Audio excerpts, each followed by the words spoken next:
I can tell real niggas potting in the air tonight. Oh no! All right, we're good. Yo, man, no cool down. We here. We are back for episode 16. I'm your host with Zimos, that man Tripp. We in the building, and we are back again. You know what I'm saying? Bodega Baron, sentence. We in the building for April. WenEazy, how you doing this week, my guy? I'm doing pretty well, man. I'm doing pretty well. How about yourself? Hey, man, we good. We good. It's a new month, new beginnings. A lot of stuff came out. Shout out to all these shows dropping in and doing all your good stuff. That's wonderful. So much news to talk about. So much good stuff to speak on. I'm just glad the weekend came because the week was just blech. I wanted this week to be over very quickly. So it's gonna be a really, really dope weekend. There's a lot of good stuff to get to, man. So I'm feeling good. Feeling good. Yeah, it's been a long week, and I'm happy that it's Friday because I feel like if we had any more news, it would have just been like there's so much has happened in the span of these 5 days. It's too much. It's too much shit. It's like from all fronts. There's been an overload of actual like just shit to talk about, shit to play. Like we're tracking along. It's already freaking April, bro. It's already April. Time's flying. Already April Fool's Day. To all you people out there that have been literally like false quitting streams, false pregnancies, and all this stuff like that, I wish you a merry. I hope you have a bad lunch. That's it. I don't want your whole day to be bad, but just the lunch. I just want the lunch to be bad. But you know what I mean. Cut that out, bro. Y'all have me having heart attacks in the morning. I'm discombobulating and shit. Waking up, I'm like, nigga, who out of here? What? I'm sitting there scrambling. Everything is a lie to me. Everything's a lie today. I'm off the timeline today. I'm off the timeline because all y'all lying, and I don't like it. I went and picked up a sandwich, and he told me the price, and I was like, "You sure?" Like, yeah. I was like, "All right, cool." Like, I don't believe anything today. Hit it with a J Cole. I said, "Who told you that?" I said, "Yeah, for real, man." But hey, without further ado, let's warm up a little bit. We got a couple of topics just to get the legs going. It's been a little bit, so let's get into it. First and foremost, this story was hilariously bad to me. This week we saw tech company Dyson unveil a new product for the public. It was an air purifying mask / headphone combo that enables people to get clean air filtered in as they move around. Now, this wouldn't be as much a news or even that bad of a product if we weren't still in the middle of the pandemic, panoramic, Panasonic, whatever you want to call it. So this technology seems to have basically high-powered fans in the ears and a nose that basically it directs all of the outward breath that the person wears, like that the wearer has, all the outward, breath, like if you breathe out your nose and stuff like that in your mouth, it just pushes it out to everywhere else. It just literally projects it. So these mini super spreader headphones with some Bose bass, like, you know what I'm saying, it's really ready to push COVID out to the environment faster than crack hit America in the 80s. So was this a good idea? Was this really a good idea? When, talk to me. You see, when I first saw this thing, I thought it meant like, I thought it just purified the air that you breathe, not pushes my air out. I was like, I kind of was a little excited because I was like, yo, imagine like showing up to like the Smash tournaments and just having like the headphones that make it so that the air is purified. That's kind of lit. That's a horrible idea. Yeah. You know what I'm saying? Like, I wouldn't mind headphones that made people not stink. That would be a great workaround for a lot of places. Facts. But yeah, no, man, when I saw Dyson headphones, I already knew it was in for a wild ride. This is definitely not the way. Word to man, though, it's not the way, bro. Like, and it's the crazy thing. I'm like, yo, if y'all released this product probably like 3 years before this, 3 years before now, y'all would have had a shot, and y'all would have probably got some good sales off this. But now that we're in the middle of a giant pandemic where a literal airborne disease is spreading fast and it's still going and it's having all these variants and stuff like that, y'all probably should have dropped this, man. Y'all probably should have kept it in the drafts. Y'all really should have kept this in the drafts. Like, it's tough, honestly.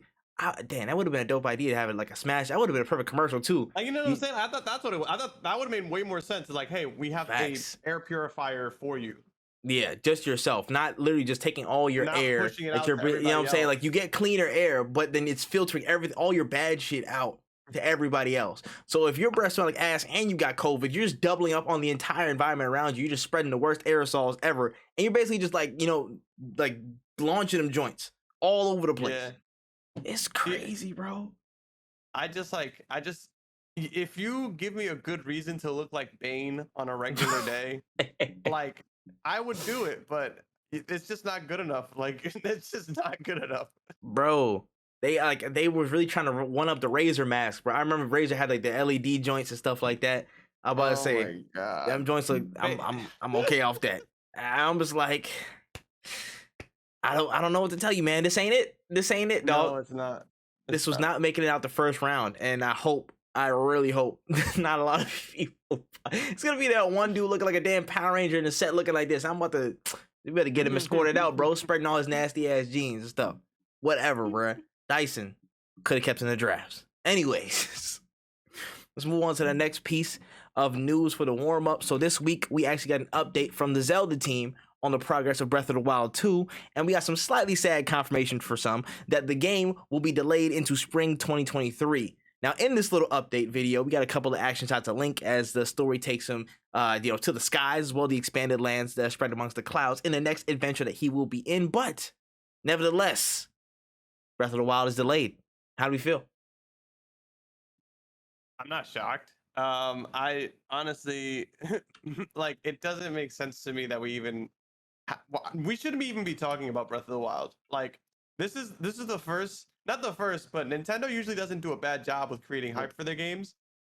True. This was actually one of the biggest bag fumbles. They should never brought it up. People have been asking for it, but people have been asking for Star Fox for years. And by people, I mean me. I've been asking for Star Fox for years. But like, we shouldn't even be having this conversation this in 2022.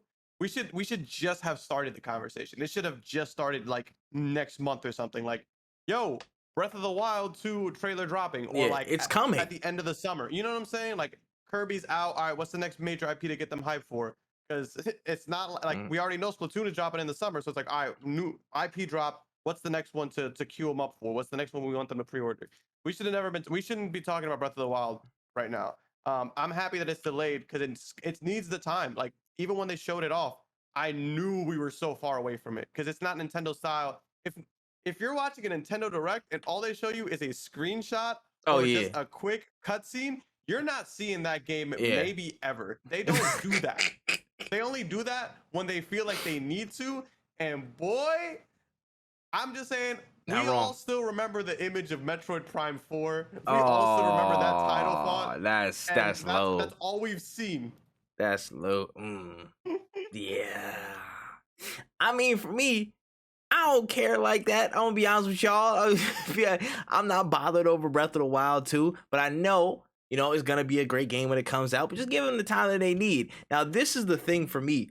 It's just like, the development cycle and just the announcement, I guess, beats the fact that they already jumped the gun from last year or the year before. Whenever they dropped, like, oh, the Breath of the Wild sequel is coming, and I'm like, oh, everybody's hyped. Now you got them tapped in. Now you have to constantly give them some type of tidbits. They keep them up, keep tabs on and stuff like that, or else they gonna get restless. The crew gonna get, all these Nintendo fans gonna get, all up in arms. So now they got to do all this, and cause even more panic when they tell, hey, listen, we got to push it back a little bit, y'all. Just take it easy. I wouldn't have said nothing. I wouldn't have said anything. And for most other titles, I feel like Nintendo would have the license to be like, yo, man, we don't care. We're gonna give them whatever we give them. They'll be happy. But for a series that's been as hyped as this now, it's come to this level of anticipation. They have no choice to, I guess, stick with what the fans are demanding in terms of updates and kind of keeping them abreast of the situation. You know what I mean? So the delay, fine with me. Make the best game that you possibly can. Hopefully by that time I'll actually play Breath of the Wild, you know what I'm saying, to see what's going on for real. But for everybody else, man, y'all sit tight. Y'all be all right. But you know what I'm saying? It'll be all good. It'll work itself out. Just, all the people was like, oh my gosh, now I don't have to decide between Elden Ring and Breath of the Wild 2 this year for best game of the year. I'm like, dang, bro. All right, yeah, all right, cool. We get it. Elden Ring is crazy. I was about to say, other games, it's only April, bro. Chill out. Yeah, it's only April. We have so much time. Listen, there's a lot of stuff. There's a lot of time to go. And again, it's another game off the hit list of a packed schedule for this year. So I kind of don't mind necessarily. I kind of don't mind. Just come out with the best game you can. We said this last week for I think it was Justice League, Kill the Justice League, Suicide Squad. Yeah. Take your time. We're very pro delays. Yes, I'm pro. Yes, pro delay for the right reasons. If you want to finish your game and polish it, please do it. You know what I'm saying? Like, I forgot what the quote was. It was like, oh yeah, a delayed game is eventually good, but rush games will always be bad or something like that. It was something along those fucking lines. But yeah, just keep it chill, do your thing, and yeah, man, we'll see you down the road. You know what I'm saying? In the meantime, maybe Nintendo fans could find the Breath of a Woman, instead of the Breath of the Wild thing. But it's there. We don't need that. We have Kirby. We Oh, don't need Breath of the Wild. There's Kirby. You can just play Kirby. It's the best Nintendo game. Hey, yo, shout out to Forgotten Land. Yo, nah, listen, talk your shit, bro. It's so good. I'm not gonna lie to you. I'm happy that I took it off stream because I get to enjoy it on my own. I don't need to wait for y'all. Like, go buy it yourselves. I'm not playing it for y'all. Did you beat it already? No. I think I'm like on the 4th or 5th world. But I feel like I'm close, but I could be wrong. And I don't ever want to beat it. I hope it always keeps going. It's a great game. Oh, wow, bro. Wow, that's hilarious, bro. Shout out Kirby. Shout out Zelda. Shout out Breath of the Wild too. We will see you down the road. For the last topic of the warm up, we got a little bit of a fashion drop, man. Come on now. So major boot and I guess high top shoe brand Wolverine, they actually collabed with 343 Halo, the Halo series, to make a limited set of Master Chief boots to rock out in the world. Now, there's only 117 pairs that were created for this, and the supply was super limited, and by the time it already sold out, so it's gone. Like, if you're listening to this at this point and you was looking for Halo boots, why the hell were you looking? Never mind. It's already gone, though. But, thoughts on this, man? Come on, the Halo drip out in the world. You want to stomp out some Covenant, out in the streets? Man. Why? Of all the game franchises that I would like to see their clothes in real life, I never thought man, I need some Master Chief boots. If you got the money for it, I guess. Sure. Sure. That's all I got to say. Sure. If that's what y'all want to do. Hey, listen, I'm gonna keep it a stack with you. Nobody was looking for this unless the name Timberland was on this. I'm gonna keep it a real bean, all right? Tim's would have been nuts. A Halo Tim? A Halo Tim, all right? A dark green? Yeah, no, that would have been crazy. This right here, you know what I'm saying? Why you going to, and Wolverine's like a work boot. It's like, okay, Timberland is too, but they not fashionable work boots. They don't got the, you know what I'm saying, the melanated imprint on it that it does. You know what I'm saying? So Halo with Tim's, come on now. Yeah. You would see a random person every 30 blocks in New York with that and an energy sword just walking through the hood yeah, it was good, but you gotta go down, you know what I'm saying, grab some shit out the store. It's just a different level, bro. Come on, man. I didn't even know about the Wolverine brand until now, which tells you about the audience that they're marketing this to. But you know what I'm saying, if it was Tim's, I feel like people would have been way more on it. But that's just me. Each boot came with a can of Monster Energy drink in the box. It was just in the boot. That's how they kept. You know how they put the stuffing in the paper. It was just a can of that Monster. Man, if they knew. They knew. And these joints look they got a covered door on top as the front face, the tongue and whatnot, bro. It looked like a whole opening door. That's crazy. Yeah, they could have put this on some Timbs, bro. I'm not even gonna lie. They really could have put this on some Timbs. That's major tough, bro. I ain't gonna lie. It's kind of it's not gonna attract all the sneakerheads on the sneakers that would. No. Nah. No, it's not. No, it's not. Not that joint. That joint mid pack, man. Word of advice: if you want a work boot that you trying to really get some, you know what I'm saying, get some traction for, go to Tim, bro. Go get yourself some Timberlands, bro. Stop playing. All right, anyways, that's the warm up. That's enough of that stuff. Let's get into the nitty gritty, man. There's a lot of good, heavy hitting stuff that dropped this week. And first, we got to talk about the elephant in the room this week. We finally got some news on it. So this week, we finally got details on a PlayStation paid game subscription service in a repackaged edition of PlayStation Plus. So in essence, PlayStation Plus and PlayStation Now have been bundled into a 3-tiered system for users to subscribe to. So the first tier is called PlayStation Plus Essential. It has the same benefits as we're experiencing with PlayStation Plus right now. So you have the free games, the online access, store discounts, same old that we've always been having for years, that PlayStation Plus.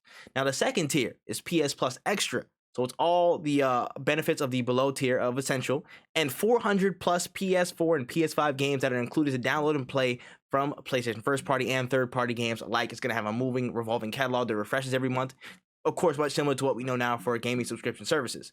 The third tier, PS Plus Premium, is all the above benefits plus an additional 340 games, which includes PS3 games, which are only available via cloud streaming, and then we have PlayStation, PS2, and PSP games available for direct download and cloud streaming access for all games that are available in this pass from PS, PS2, PSP, PS4. That will be available on the PS4, PS5, and PC platforms to try for cloud streaming, and time-limited game trials / demos.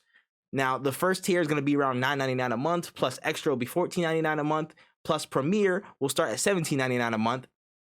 And notably, the new service is not dropping with day one first-party exclusive access, being cited as having potential adverse effects on the drops of exclusives. So, damn. So we got stuff like, God of War, Death Stranding, Spider-Man PS4, Mortal Kombat 11, and Returnal that's going to be in the rotation when we have the global rollout in June. But we got some stuff to talk about, man. What was going on? This is actually, literally, this is all I've been wanting. Like, out of all the game stories we've talked about the entirety of the podcast, or for the past, no, like literally since we started this podcast, when this was announced, this is literally the story I've been waiting for so long. It's one of the few first times that like the thing about Tripp is that Tripp finds all the links, he has the thing set up. As soon as this dropped, I was sending this to Tripp like, we need to talk about this, because yo, facts, that's facts. Like usually I'm like, by the time find a link or anything, Tripp already has it in the thing. And this, like, when this dropped, it was like I found out who won like the presidency. Like, this was so important to me. I think this is super important. I think this is super important because Game Pass has been such an essential part in my life as a broke boy gamer. I don't think you understand how important Game Pass is to broke boys like me. It gives you access to so many good games. I was literally playing, I played like 3 of them today off of just $15 that I spent for the month. I think it's 17 now. I got the ultimate or whatever. But the reason I thought this was super important is because I'm a huge PlayStation fanboy. I'm a huge PlayStation stan. So like, hearing about PlayStation Now, I was a fan of PlayStation Now, but I was not a fan of cloud-based gaming. And that was my biggest issue with PlayStation Now. The catalog was bananas. They had all the games that I wanted to play, even games I didn't want to play. The app wasn't that bad either. The issue was I got slow internet because, again, broke boy gaming, and they want me to stream it to my computer. The biggest factor in this program, or in this service, it's literally just one thing I need to know. If on PC every game will be downloadable. That's the biggest question, because I know that it says that you can download things, and like I try to find like specific verbiage of on PC it'll be the same as on PS5, because it says that everything is downloadable, and they talk about PS5 and they say that these games will be on PC, but they're always really safe to say like these games will be cloud-based and they will also be on PC, but when they talk about download, they don't specifically say all these games can be downloaded to PC. And I also saw like somewhere about like the PS3 games not being downloadable, and I'm not sure if I'm wrong about that. Yes, there. I can jump in with that. So on the PlayStation blog for the actual full reveal of this stuff, they said PS3 games are going to be available only via cloud streaming. So I guess there was no way for them to find backwards compatibility or somewhat downloadable, a downloadable lane for that stuff. And then for the PC, it said, this note here says offers cloud streaming access for the OG PlayStation, PlayStation 2, PSP, PS4, all for the top 2 tiers. And customers can stream games using PS4 and PS5 consoles and PC. So it seems like streaming will be relegated to PC will only have streaming. That's what it sounds like from here, because there was no other mention of PC on the page. Yeah, and I know, because I looked at the blog link. I went into the comment section of the blog link.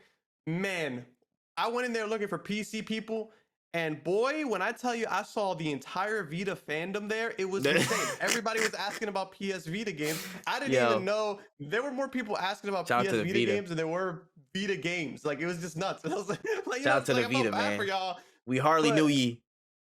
Hey, this isn't I'm sorry, bros. Let's focus on the important things here.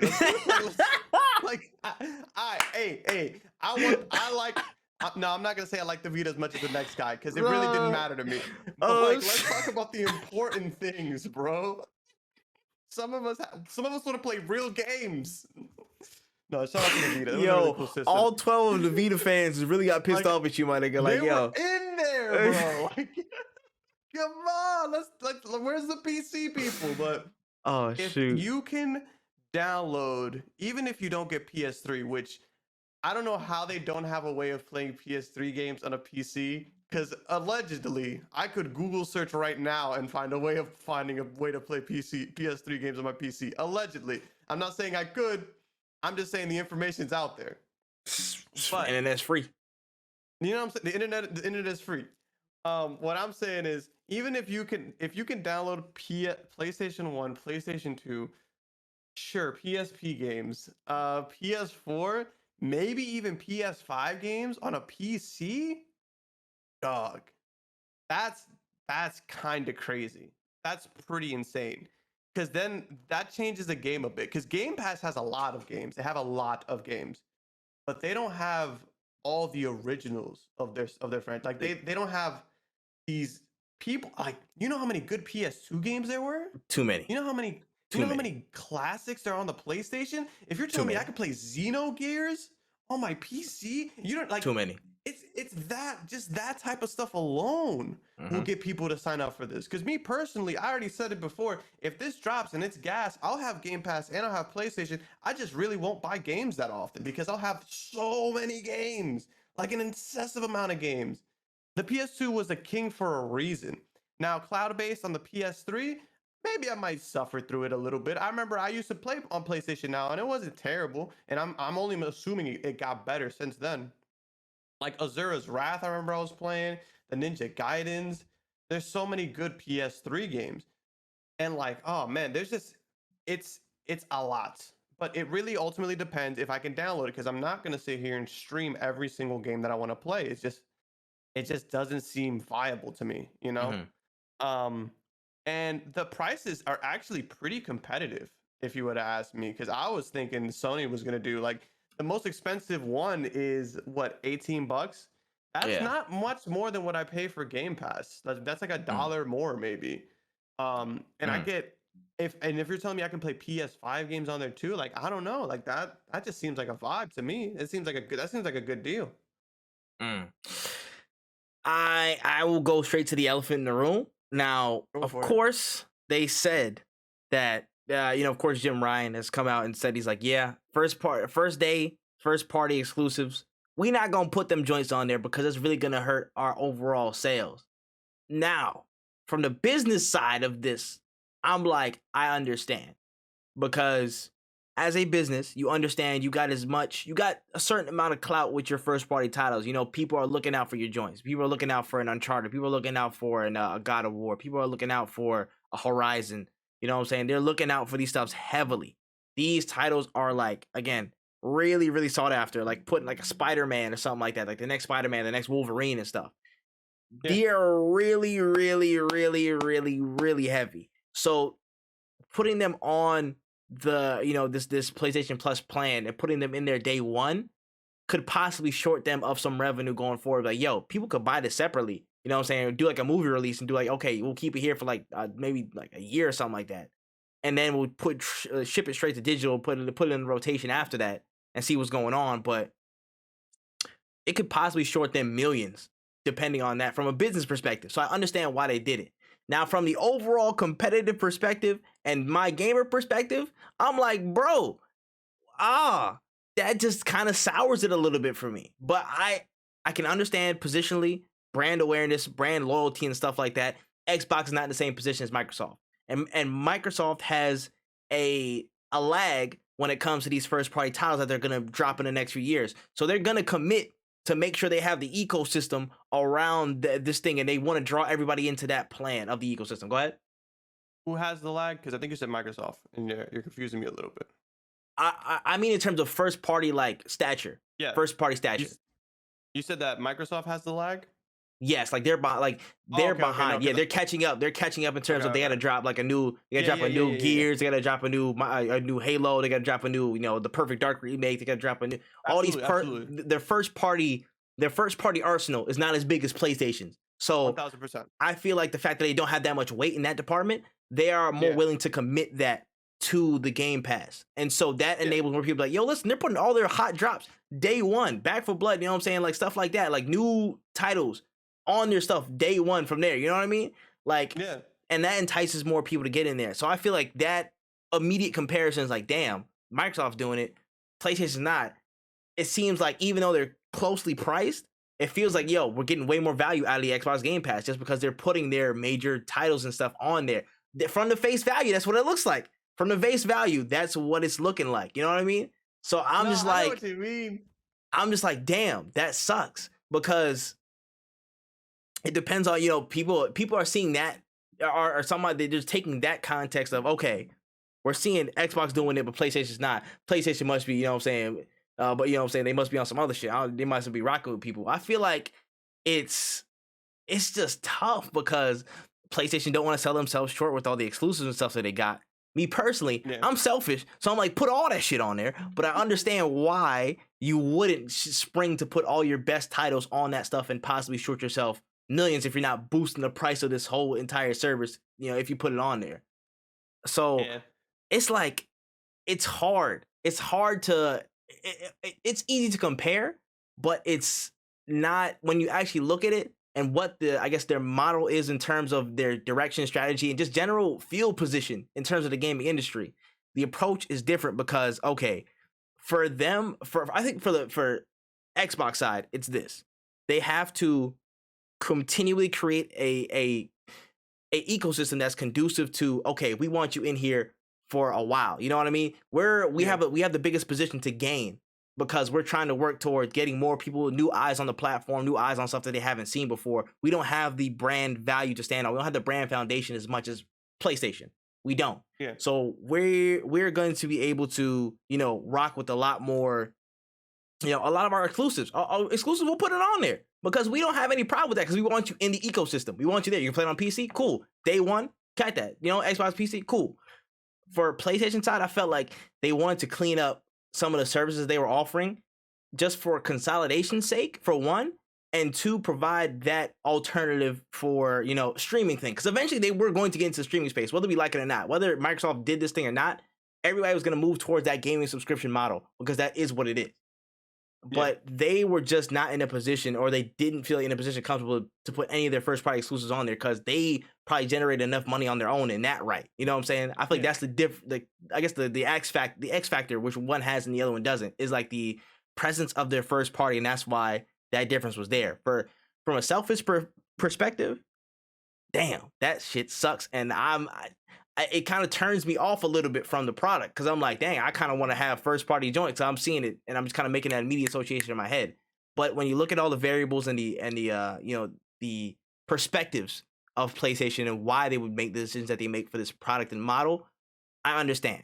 Now, there's some little things in there that I'm like, I don't like cloud streaming. It's not consistent whatsoever. it's For never PlayStation consistent. 3, there's so many good titles in there, and the fact that you can't figure out a way to make that happen, I feel like it's a little bit of laziness on your end. Like you couldn't really find a way to Yeah, make that downloadable. You had yeah, everything else under the works, but you couldn't, find it, spend a little bit more money and do some R&D and figure out why or how you can make that downloadable on that side.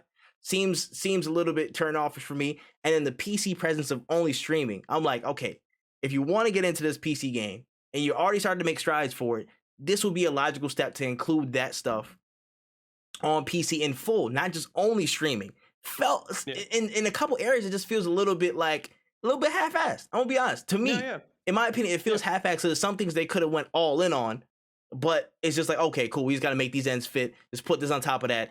Okay, PlayStation Now, PlayStation Plus did the same thing. Cool. Let's put them there. Let's make sure we don't put that in there because that's too much money we're losing on that. And it's just like they moved a couple pieces in there instead of taking the time to really round out the service for something that's good value, but not like, okay, we're throwing all our chips into one service and you have everything here. yeah. I completely agree with you, Mm. and that's why I said that ultimately will come down for me. Will be if one, I can download games onto my PC. That would be the biggest yes or no. Like that would actually change. If I can't download games on my PC, I'm just straight up not getting it. Point blank. Period. I'm not gonna pay money to have a Factual. choppy experience. Factual. It makes no sense when I'm paying the same amount for Xbox. You're absolutely right on that front. Um, if I can download games on my PC, the next thing that will change the value of this for me or not, honestly, the quality of games that are on there. Because I honestly, personally, not having exclusives, it does suck. I will say that it does suck, but I don't. It's not a deal breaker for me personally, just because I don't mind waiting for games because I have so Yeah, many games that I have to play regardless. that's So true. while you're 100% correct, because that's why a lot of people get Game Passes because I want to play Forza. I don't want to pay $60 for one game, but $15 I can play the new Forza on the day one. That sounds like a solid idea to me.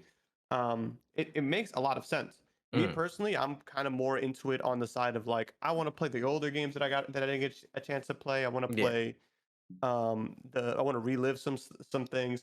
It seems like a really good market, and ultimately it depends on it'll change on what price point I get based mm. on the things that I get as a PC player. Yeah, yeah. Um, I can agree with that. it's it's sad because Sony's kind of acting like Nintendo in that aspect of like we really value our like exclusives, which is fine to do, Mm. but it's also you're competing in a space where you have competition. Now, no, there's no Xbox game that's like Ratchet and Clank or like Spider-Man, but that doesn't mean that your games are the holy grail of games. There's people like me. I love Ratchet and Clank. I haven't played the new one because I don't have a Mm. PlayStation 5 and I don't want to spend that much money for a PlayStation 5. And even if I had a PlayStation 5 right now, $60 for Ratchet and Clank is still pretty high for me. Still pretty high for a lot of people. There's people. My cousin has a PS5. He wants the game, but he's like, I'm waiting for a sale because these games are cool, but not every single one of your IPs might be $60 to a lot of fans. Mm. So it really depends on whether how much PC love it gets truly, because that's what makes Game Pass as valuable as it is. I promise It's a you, fact. Game Pass is not as big as it is because of just Xbox fans. No. If they called it PC Game Pass, I like more people would rep it. I swear they would. No, they But it's did. They like called it. They changed the name. They called it PC Game Pass. no, I'm pretty. I'm like it's like fairly sure. Or is it Xbox Game it's Pass like for PC or PC Game Pass? I promise you they changed the no, name. they have a Twitter. I think it's I'll check it in a second, but I think it's like Xbox PC Game Pass or something like that. It's something clunky, Let me but see. No. Oh wait, hold on. Okay. All right. The actual Twitter username is Xbox yeah, Game Pass PC, but then their name is just PC Game Pass, and yeah. their PFP is PC Game Pass. See, that's all I'm saying. I'm just like Uh, they're fully leaning. but They it's fully so leaned into it. no, they did. But what I'm saying is like because it has like that history of being Xbox Game Pass. Yeah. Like me telling people to get Game Pass, I've told there's two people in my life who have been trying to get Game Pass, and they hit me with the same excuse like 3 times in a row, which Mm. was like I don't have an Xbox, and I was like, I swear to fucking God, like I've told you this 3 times now. Stop playing on Game Pass's name. But Hey yeah, man, that's real.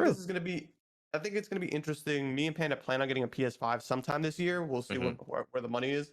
But if I don't get if I can't download things on my PC, Yeah, oh it's looking man, tough.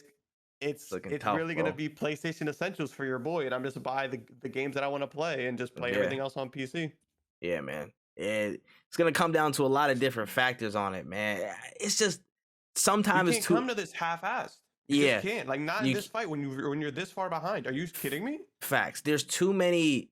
I feel like there's too many open variables for you to again mess up on, and the delivery of the service, whether it be cloud or downloadable, the content that you actually have. Again, they said that they're gonna drop with. They have God of War, they have Death Stranding, they have Spider-Man PS4, Mortal Kombat 11, Returnal that's gonna drop at first. But then, what are the other things that you're gonna actively curate to come in and out of the catalog? That's gonna be also very important. Third party as well. What third party stuff are you gonna have access to that you can have that Xbox doesn't? You know what I mean? How are you gonna, kind of straddle that line? Now, there's a lot of unknowns in the situation that PlayStation's coming to, and they're a little bit late to the party. So, are they gonna Yeah. again just kind of make some? Is the system gonna be makeshift, in a sense that, okay, they just combined the two services, added some sprinkles here, there, and there, and just made it for their existing base? Or they're actually going to try and make a really viable, attractive product in the market that's, that's actually on some similar weighting to Xbox Game Pass? That time will tell. But for me, I've seen this comparison made before so far, with the discourse on all this stuff. And it's like, okay, people were like, Xbox is really trying to, go hard and trying to save some position and gain some position and make this an attractive product for everyone, like for everybody. And whereas PlayStation, they're trying to make a good product and combine the services and stuff, but it's kind of more for the fan base that they already have and better serving them. So it's not necessarily, okay, we need to gain even more position, but just, find a better way to maintain some type of, I guess support or servicing or better quality for the people that they already have in their player base, because they're already that far ahead. So it's like maintenance and kind of staying in that pocket, whereas Microsoft has to gain ground. So that's what I was seeing it as. And that's why I feel like sometimes the rationale behind what decisions that were being made, okay, putting first party, not first party, PC activity and PC, I guess, strategy behind it, how it might differ from one side to another. We'll find out in time how PC is being treated and how other aspects of this service is. But for now, I can say, again, close side eye. I'm not saying I'm in. I'm not in yet at all. But we're gonna keep a close eye on this, man, because we gotta compare you in the race. I'm sorry, it's too late. You dropped the streaming service. It's too late, bro. You dropped the game sub service. You're already being compared, man. So we're gonna see how this unfolds in due time. Yeah. I don't want to say that I have high hopes, because every time I have high hopes, I get disappointed. So we're just gonna wait. We're gonna wait. We are going to wait. Hold it down.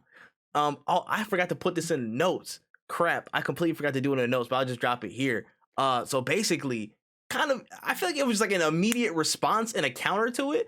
But basically, Microsoft reported that Microsoft is just gonna have their Xbox Game Pass family plan launching this year. So it's going to have like 5 players within the same country to access that library rather than buying 5 separate passes. So they're trying to up the gun even more, with this stuff.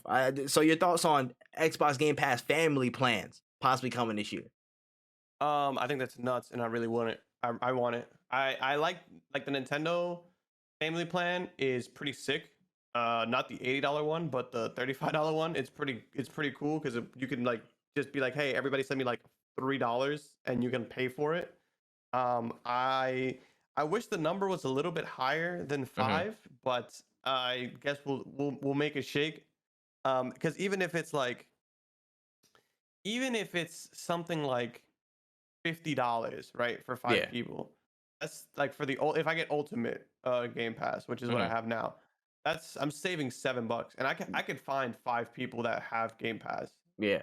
So I think it's a pretty good idea. I think it's definitely it's definitely them trying to like widen that gap a little bit from between them and Sony.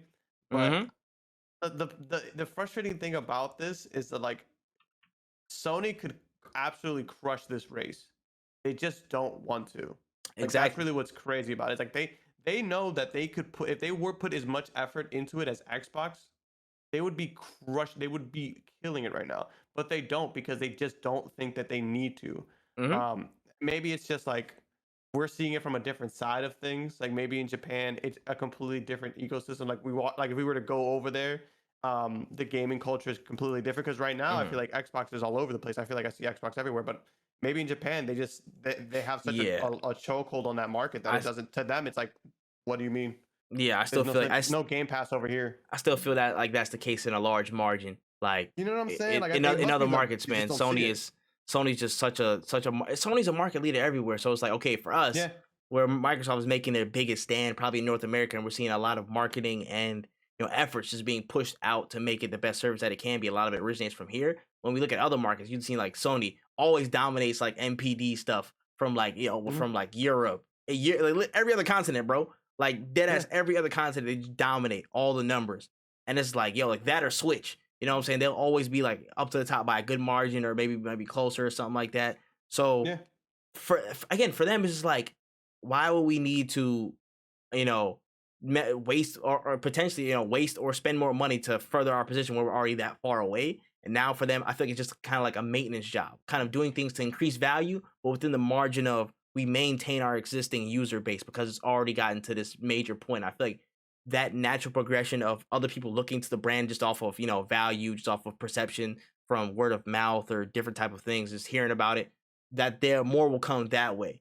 So it just depends. It just depends, man. But I feel like they're in the spot where they don't need to do too much to, push on it. They don't got to prove themselves to nobody. That's what I feel like they're doing, and that's cool. I just want more competition. So Microsoft, hurry up, because I want the best products, and I want the best services for these games, for game services, for game companies, all that stuff. Because at the end of the day, it only benefits me. So keep fighting. That's all I got. For real, man. All right. And that was a good little chunk of time. Oh my gosh, we finally got it out. Finally got out a system. Deep breath. All right. 16 episodes coming, bro. It was a long time. But yeah, let's move on to some other news. Some fantastic news. After the successful launch of Fortnite Zero Build Mode, Epic has gone against the grain of potential reports that suggested that it will be going away, making no build mode a permanent fixture. It is now a permanent mode in Fortnite, baby. It's now a permanent mode. We made it. How you feeling, Wen? I'm actually pretty happy. It's actually really funny. I've been playing a lot more Fortnite these days. Regular Fortnite and Save the World, which is the other game mode that's a part of the game. My man playing Save the World too? Oh, shoot. Yeah, no, I love Save the World. I hated Fortnite BR because it killed that mode, which was like literally the mode that created that game. It was the game. It was the game. Like, it was that was the whole game, and the BR was the mode. But I've been playing a good amount of it. It's really fun. It's just a fun game. It has, bar none, the only game I could see competing with it in terms of cosmetics is Overwatch and League of Legends. But that's honestly, fair. Fortnite, I think Fortnite has might take the cake them with their collaborators. Well, with their collaborations, it's impossible to compete, because like you'll have League of Legends doing like a skin for Echo that looks like Static Shock. They won't call him Static Shock, but it looks like Static Shock. Yeah, it's like electrified, whatever. Yeah. But like Fortnite will have actual Static Shock in the game. You know what I'm saying? Like they'll do that. They'll drop the bag to get the actual branding rights and all that stuff in there. They get the best. Like on the battle pass is Doctor Strange. You think I love Doctor Strange, so I'm definitely on that game. I'm definitely grinding the battle pass. I'm grinding missions. I'm trying to get the character. It's a good, outside of cosmetics, just gameplay wise, it's pretty fun.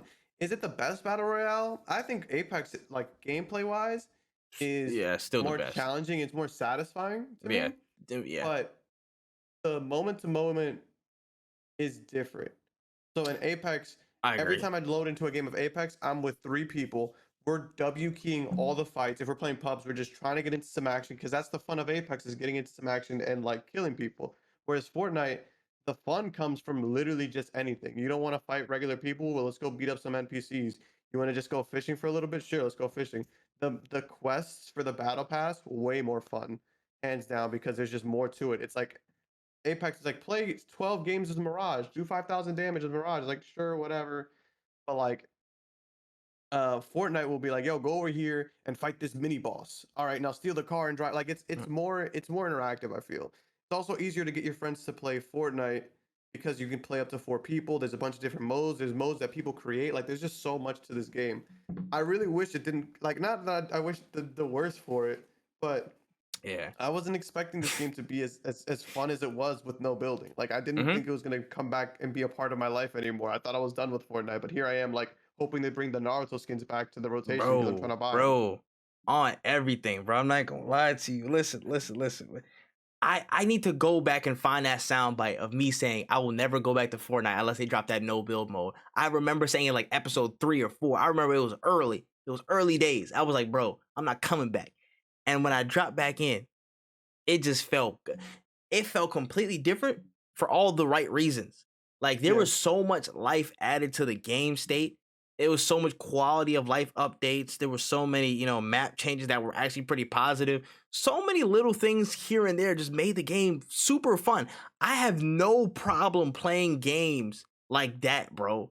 Like I could go Tell me to play 6 hours of Apex, I'll probably scoff at you because I'm gonna be pissed off at the end most likely. I can't do Tell that. me to play 6 hours of Fortnite right now, I'm gonna be like, yo, listen, it might be a little bit tedious, but there's gonna be more fun moments than Apex. I'm gonna keep it a stack right now because there's so much random stuff to do. You got the cars got actual radio station, you know what I'm saying? So many different POIs, so many different little instances you can get to in terms of the map. No building whatsoever. I don't see no towers in sight, no ivory towers, you know what I'm saying? No dark tower from Stephen King novels, no nothing in my sight, no people building up 85-story things. As soon as I step outside and throw a shot up in the air, there's none of that. It's just straight guns, straight fight, it's straight action. You know what I'm saying? None of that MMR extra is stuff. also a lot better.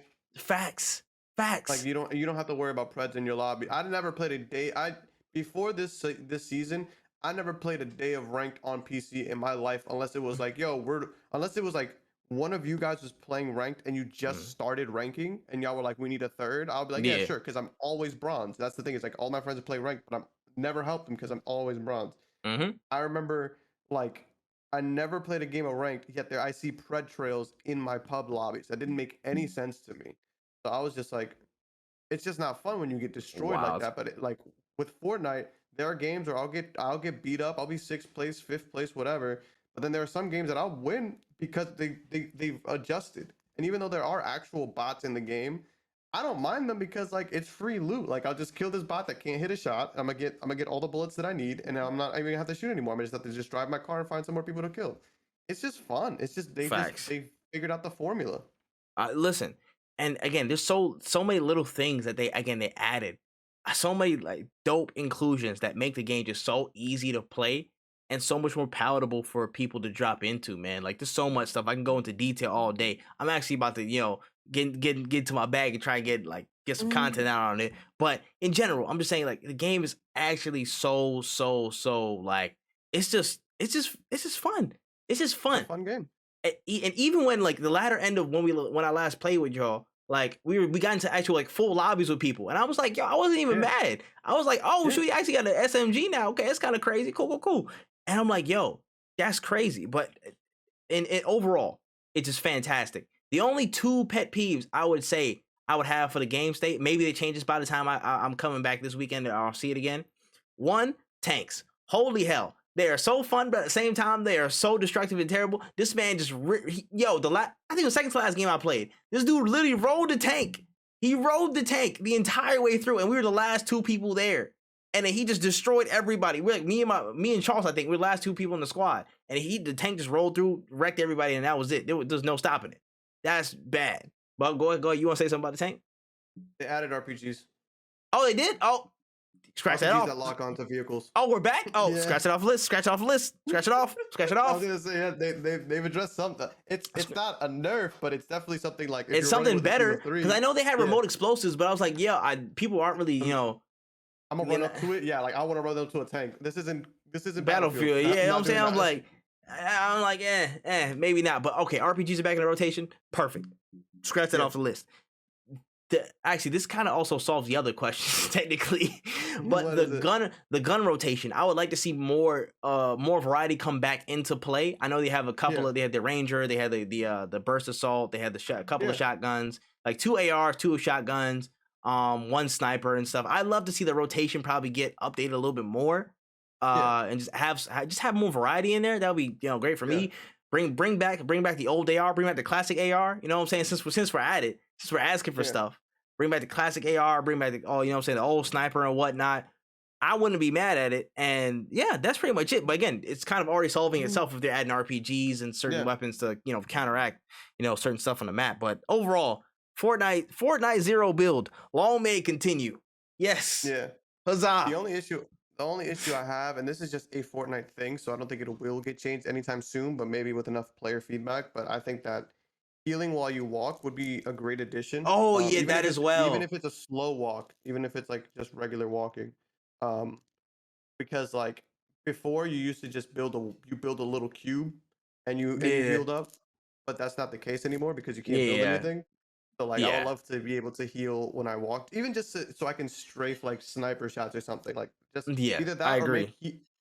like I want to say make healing a little bit faster, but I feel like healing while you walk at the same time would be way better. In my opinion. that's 'Cause if I just that's a crack better you fix. and you just like run away and just like pop 6 heals in like 2 seconds, like I'm gonna be mad. Yeah, But I facts. feel like I would rather even if just it's a the slower slight walk, movement. Yeah, yeah. I'd rather the slight movement on it, to be honest. But that's really like that, and when that's really the only issues I have. Again, we'll come back to this. We will come back if Fortnite is actually unbalanced or whack. Like we will say Yeah. it. But Oh yeah, as of no, right trust now, me. it's pretty fun. I'm having a lot of fun in that. I'm having a lot of fun in Save the World. Like it's just it's a vibe. It's definitely a big vibe. Who would have thought? Yeah, Who no, would've who thought? I don't even Not like me. not me at Not me. all, son. Not even like I log in for dailies. Who am I? Bro, Like, yo, this it's is different, insane. bro. That's different. It's And different. the fact that the games are actually like fairly fast too. It's not like Apex, certain things get dragged out to like no end. It'll be like 40-minute game, like 30, Mm, 40-minute game sometimes. Fortnite games usually end fairly quickly. Like the only I yeah, guess time elapsed, like the longer times would be like you finding the last person or the last few people to fight. But usually yeah, the storm progresses fairly quickly, and you get in unless like it's a glitch or something like that. The queue into the next joint is really fast, and you go from right there in yeah. the menu. Join next match. You don't have to go right back. You don't have to go back to the lobby. You can go join next match, join next party, go back to the lobby. Just accessibility, it's so good. It just speed, Yeah. efficiency. It's nice. On top of that, I don't know if I showed this to you guys, but there's also like an accessibility so that if you're somebody who can't really hear footsteps too Yes, well, I know. you can I see it. Yeah, know. yeah. That's the It's exact such thing. a good option. That's the exact thing I was talking about too. That's the Yo, exact thing, bro. Oh, seeing audio. that is such a good. Yo, I was talking about the other day as well. That is literally on par for me with the Apex ping system as some of the most like innovative and helpful options I've ever seen in like multiplayer games at all. Yeah, Like in its entirety over the past like 5 to 10 years. That option should be an industry standard. I'm going to talk about it another day, but I was like, yo, yeah, that option right there is literally like that's ping system tier. That's Apex ping system tier. yeah. That's goaded. That's a top tier option. Fantastic. Amazing. Oh my gosh. Yeah, no, literally. Fortnite, how y'all making me smile like this, boy? It's been a long time. It's been a long time. I'll tell you What got that. you smiling like this when you think Hey, about bro, Fortnite? chill. Bro, chill. Chill. Oh, shoot, man. That's crazy, man. Ah, that's dope, man. Shout out to Fortnite. And from a smile of pure joy to a smile of possible laughter and a little bit of, awkward shame, we're here to talk about E3, yeah? Yeah, we're here to talk about E3. So, according to several corroborated reports, it has now been set in stone that E3 2022 is officially canceled in all formats and fashions and will not go down. This is the furthest voluntary scale back of the annual ESA event, as last year was only digital, and the year before that was forced to be cut out due to COVID's first appearance in mass. Now, not even 2 minutes after the news broke of this, the Mountain Dew and Dorito Pope himself, Jeff Keighley, just dropped the wink emoji. You know what I'm saying? He was in the cut on Twitter, just ting. And now, of course, for y'all that don't know, he runs the Summer Game Fest event, and it looks like the man's ready to get E3 up out of here, like in full extent, to the fullest order, and take the summer game event block, man. It might be his. So, hey, is E3 is it done? What's going on, Wen? So I don't. So it's funny because we've actually never, since we are a video game podcast, we should probably discuss what we're gonna do for that week of Summer Games Week now, since we don't have E3 Oh my anymore. gosh, that's a good. Like, that's gonna be a lot of news, and I That's don't know if one podcast will be enough to do it. That's a very good point. Like that's gonna be nuts. But we can figure that out. We can figure that out later. Why you giving me migraines now? Oh, I know. Man. We got till June though. We got till April. We got time. May, June. Yeah, we got 2 months. But yeah. Summer.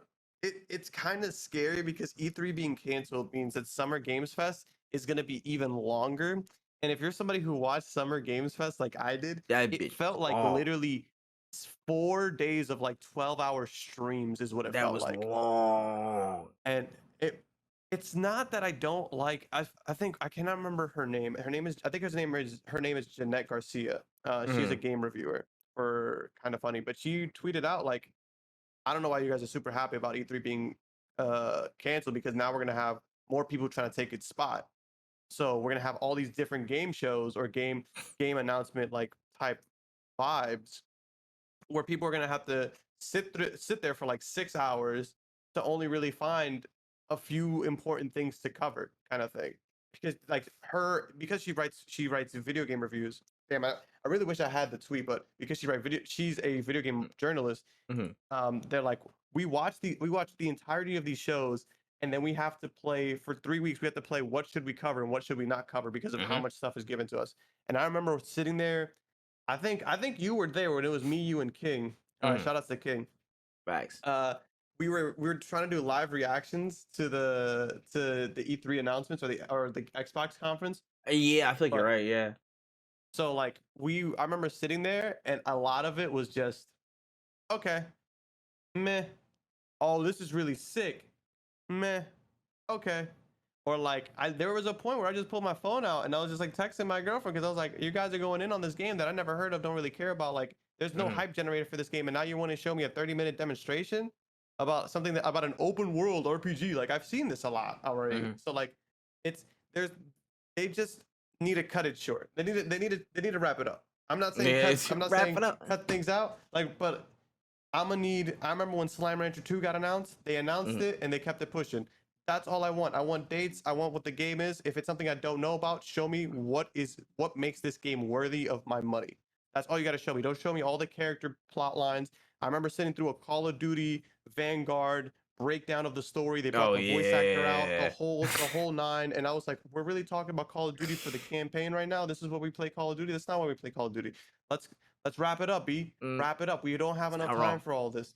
He's not wrong. Like, that's the biggest issue I have with the game shows, is that they're just so bloated sometimes because you guys are trying to show us things and blow things up more than what we want, you know? Like, agreed. I told you this today. I started playing Guardians of the Galaxy, and I remember seeing Guardians of the Galaxy, I think at Game Awards or the showcase or the summer showcase, and I remember being like, this game is trash. I didn't see a lot of it, and I was like, this shit's kind of ass. And I'm playing it now. This game is actually pretty sick. I wish I would have seen better shit, but you guys showed me all the dumb things about it, and I was like, you know, like, you figure it out. We don't have a week long. Figure it out. There's ways to convey the message without killing me with all the extra stuff. That's a fact. I gotta echo that sentiment. Honestly, it's like, yo. Now, while a small part of me is sad that E3 is gone, because as a kid, you know, as everybody, as a gamer, you know, you want to go to E3 as a kid. Come on now. Let's stop. Don't lie. Don't lie to me. If y'all telling you, you remember E3, stop the cap. Stop the cap. Liar. You want to be front row when they dropping all these fire games and stuff like that and whatnot. You know how bad I wanted to go to E3 after 2014 when they dropped that Kingdom Hearts 3 reveal for the first time?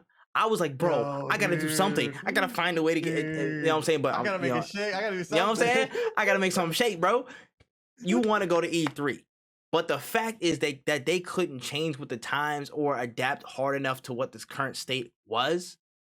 And, you know, comply with the different, you know, I guess just, you know, different factors that they're dealing with, bro. I feel like they kind of got a big head, the ESA.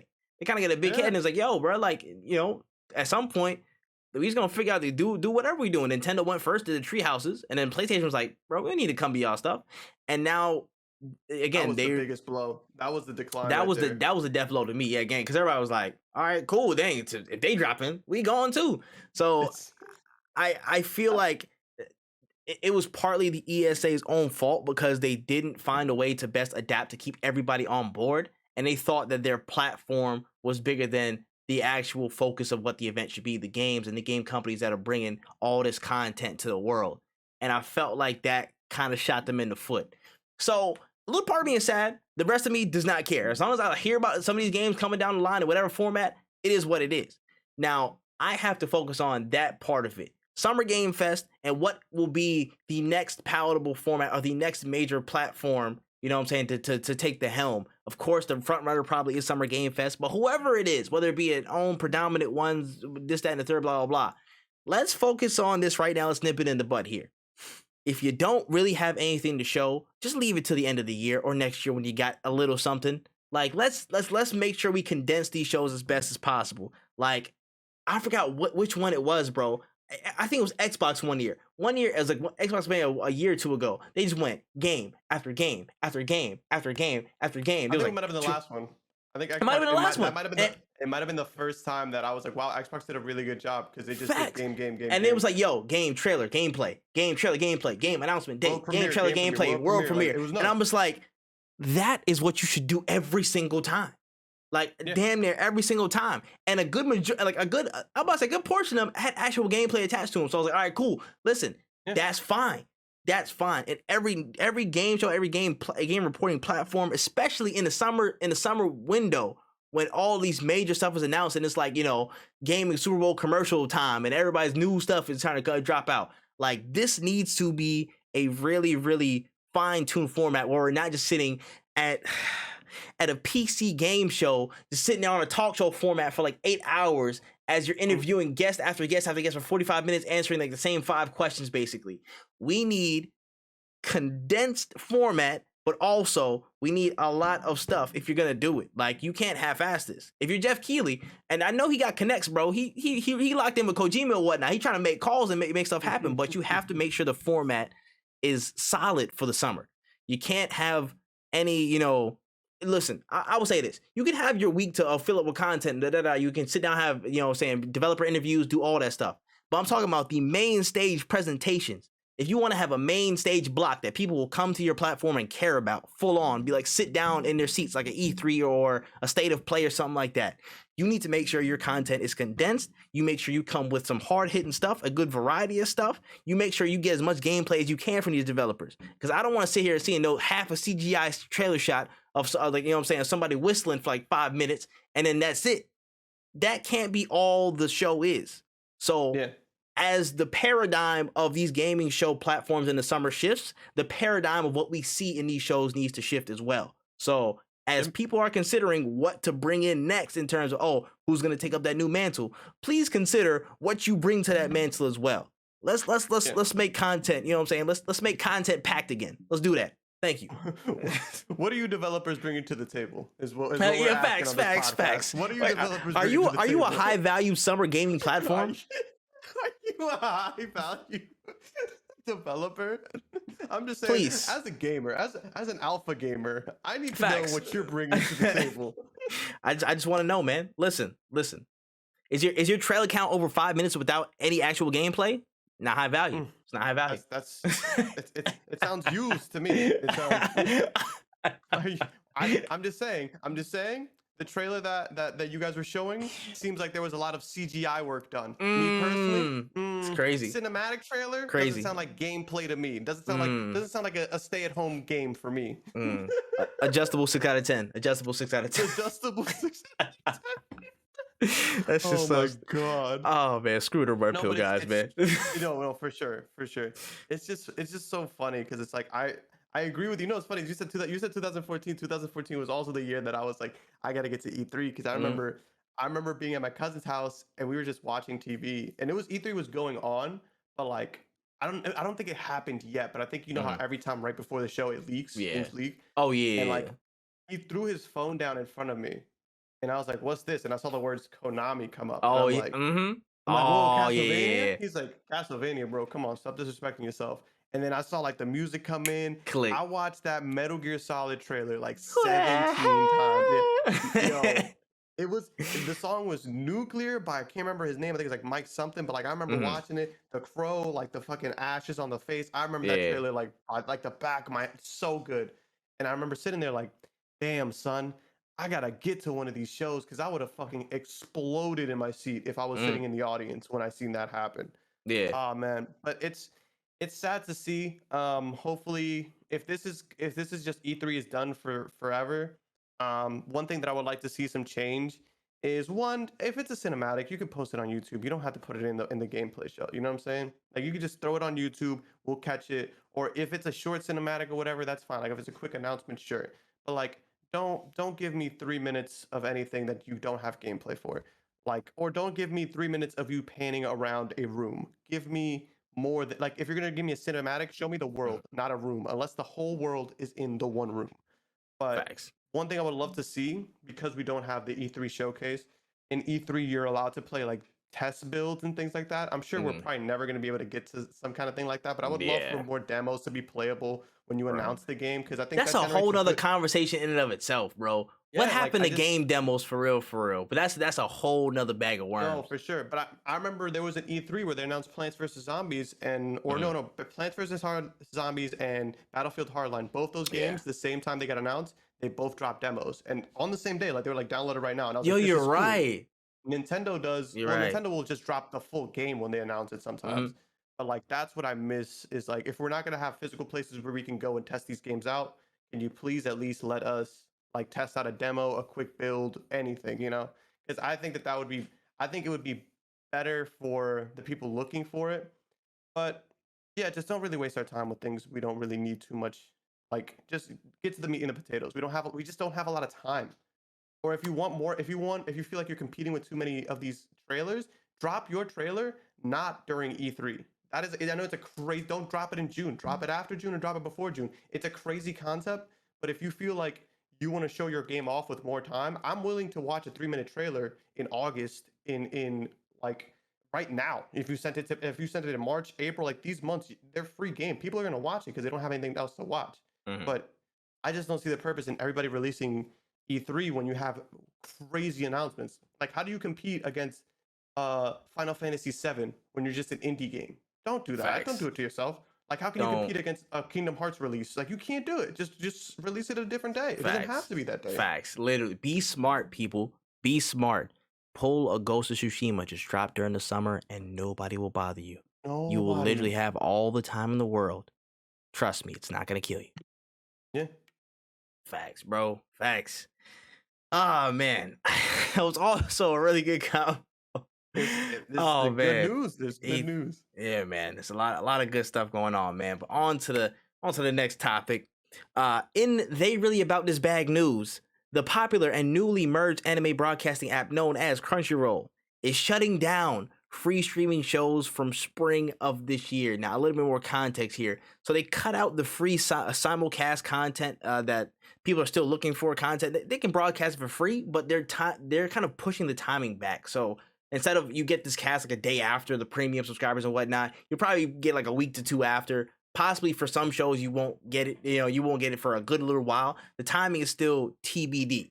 But the fact that they're kind of rolling back on this is like, dang, bro, that's what the hell y'all doing? Y'all the only app out here now, for real. Y'all done merged No, with they said Funimation.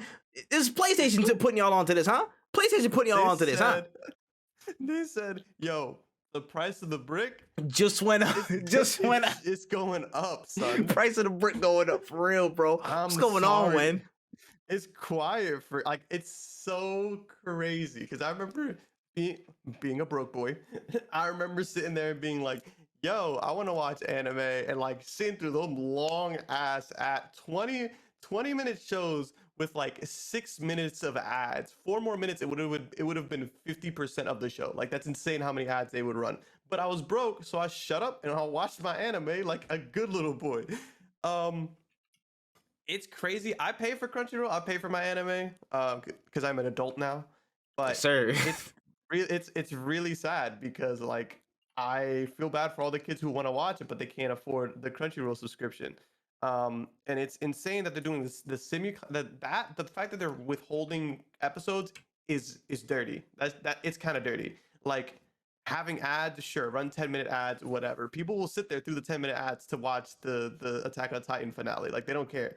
But you're telling me now you can't even watch it until like when? You know what I'm saying? Like till when? If you say personally, again, me as somebody who knows how much stuff there is out there, as an anime watcher, I would be like, you know what? Instead of like sitting here and waiting and watching Attack on Titan when it drops, I'm just gonna mute Attack on Titan on Twitter, not go on it on Sundays or whatever, mute it on TikTok or whatever, just try to avoid it and then binge it when it comes out. That's how I would have handled the situation as I'm broke. But we don't know when you'll be able to see it. We don't like. They might even change this, and they might be like, "Yo, we're after this. Like after this spring, we might not even give you guys these new animes. Like there might be a free catalog and a paid catalog. Like they might just do that. They might be like, we got the stuff that you don't really know about. You can go into the free side, or you might have to pay for it. I hope that's not the case, but like." they're doing some money hungry. These are some money hungry moves. MHMs, money hungry moves, bro. Like yeah. they're literally being like, you can't watch this until we think that Yeah, it's allowed for you to watch it. Like, until I say you're not ready. Till I say you're ready. Like anime fans are like, can I get in for the free? It's like, no, I'm not gonna mess with you for free. So you got a wristband? No. You got premium? No, I can't do anything without premium. I don't even know you.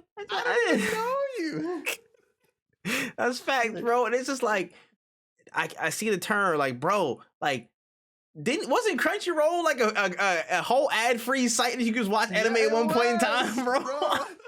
Money be doing crazy things. Look what the money maker misses do, bro. You either die a hero or live long enough to see yourself become the villain. Like, it's crazy. And rest in peace, Kiss Anime, man. Like, bro, rip. That's gone too. Like, there's just not many places you can go anymore. Rip Kiss Anime, bro. That joint crazy. But I'm just like, it seems that they're a little bit finicky on this. It seems that they haven't fully decided on what the policy might be. They said a week, and then they said it might be all their content, and then they had an addendum to the statement where it was like, okay, we're gonna continue to make new content available for free with ads, but they're gonna stop free simulcast for all content. They're still mulling over some stuff, in my opinion.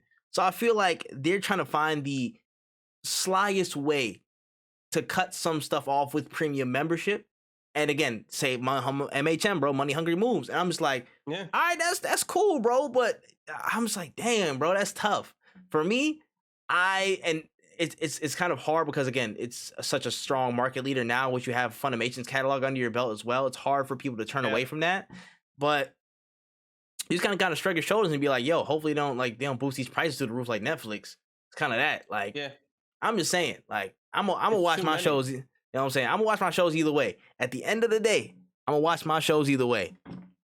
1000%. It's insane because it's just like nobody has this kind of money. Nobody, like, I don't understand why everybody's like putting their prices based on like how much they think that one person should pay for like a streaming service, and that's not how you should look at it. Like, they think that like, oh well, if you like Netflix, you'll pay the $20 a month. It's like, I don't got money for you, for Hulu, for all these people to be paying $20 a month. If you were my only streaming service, yes, I would be fine with that.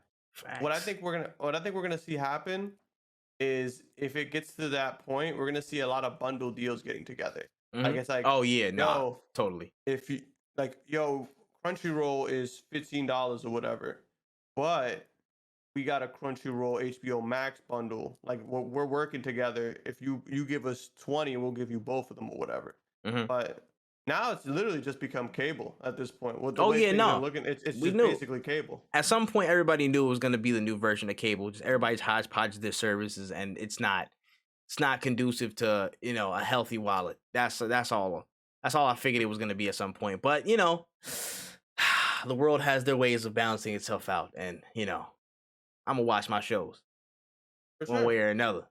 I tell you that much. What? No, for sure. Within the law.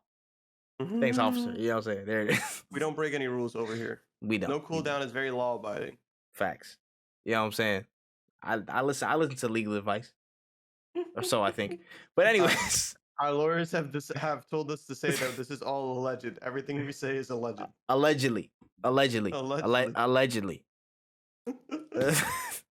All right, let's move on to the next piece of news. So this was actually a really interesting thing that popped up on the timeline this week. So this new game, kind of an indie developer game called Macho, it dropped a trailer, and basically it's like a match 3 FPS that has parkour elements and multiple endings. So this is a really weird mix that I've possibly never seen before. I'm not sure exactly what's going on, but apparently the plot looks to be about a guy named Max who's searching for a cure to his childhood illness. He's getting into it with robots, aliens, all with a team behind him to support him and feed with witty dialogue back and forth, all new power scales and stuff like that. But it's just the gameplay that I'm really like focused on. So it's like, you know, like match 3, like a puzzle piece, like, you know, like a Bejeweled or something like that, kind of twist, find a pattern and go there. But it's an FPS at the same time. Very, very intrigued. What you think about it, Wen? I think it's pretty cool. These days, indie games really do kind of push the boundaries, or even just like push the like indie games kind of is where you would want to go for creative choices with games.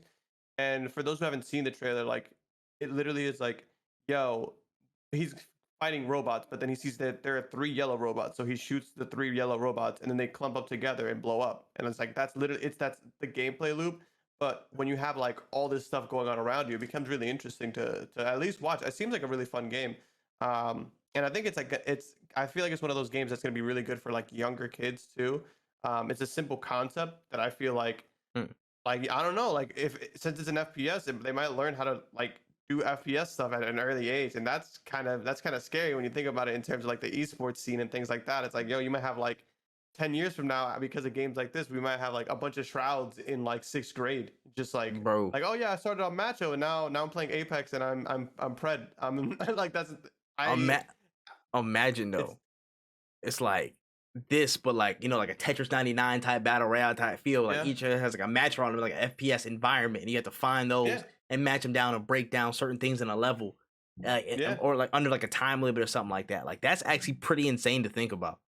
But conceptually, this is really really cool. I'm not even gonna lie to you. That's actually really. I've never ever seen anything like this. Like Yeah. dope, honestly, in concept. To your point that we got before the podcast, look a little bit dry. You know what I'm saying? It Look a does little look bit dry in dry. terms of, you know what I'm saying, plot and stuff. But I'm just kind of focused on the gameplay of it because I'm like, okay, this is an indie studio. I'm not expecting too much from characterization and, you know, plot from a game like this. But platforming, action, the FPS and the matching element, you know, see, I don't do too amazing with, you know, puzzles and whatnot. But I'm not selling this game short. It looks actually really dope. But this was like honestly one of the most interesting games I've ever seen just off of first trailer. And again, just the concept is so unique. This is like, again, first of its kind to my knowledge that I've seen. Yeah, it looks very interesting. I feel like Mm. I feel like they put a lot of the TLC into the gameplay, because the gameplay looks really good. Mm. But I can't wait to see how this goes. I hope it goes well for them, because I think it's a really interesting concept, and I'm happy that they got the shot to make this, because not many people would take a chance on something like this, and I think Mm. it's a pretty solid game. Yeah, no, You throw that bad boy 100%. on Game Pass, I'm just saying it'll move. Hey, I think it'll move. people gonna look at it, man. People are People gonna are look at gonna it. look at it. That's facts. Listen, man, all the years of my mother playing Bejeweled has not gone in vain. I actually No, spotted. it's true. Like, even imagine, I mean, I feel like even like as somebody who plays FPS, if you could market this as like an FPS trainer, kind of Mhm. like Kovacs, like I feel like, because you have like Kovacs where you're just aiming and just doing things like that, but like this is decision making aiming now. Yeah, It's not just tracking and stuff like that. yeah. I think it's an interesting thing. That's a layer I didn't even notice, man. Again, it's Yeah, accuracy with decisions in a real time environment. Like, okay, cool. So you got to match all these stuffs, but like, how are you gonna approach it? yeah. That's the ideas for free, bro. Match your team. You better lock in, bro. You Woo! better lock in. Let us know, Macho. Let I'm us telling know. you. You can slide it. You know what I'm saying? Slide us some checks for the commission. It's all good. You know what I'm saying? That one's on the No house. cooldown, no cooldown consulting. That's right, baby. Come on, now. Listen, we about to open that side hustle up. You already know what time it is. No cool consulting. Hey, listen. Coming soon to a studio Coming near you. soon. Stop playing. All right.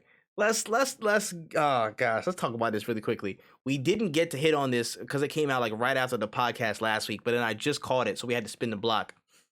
In Rockstar is out of their damn mind news, the GTA developer announced this week that there's a new service available for GTA Online entitled GTA Plus.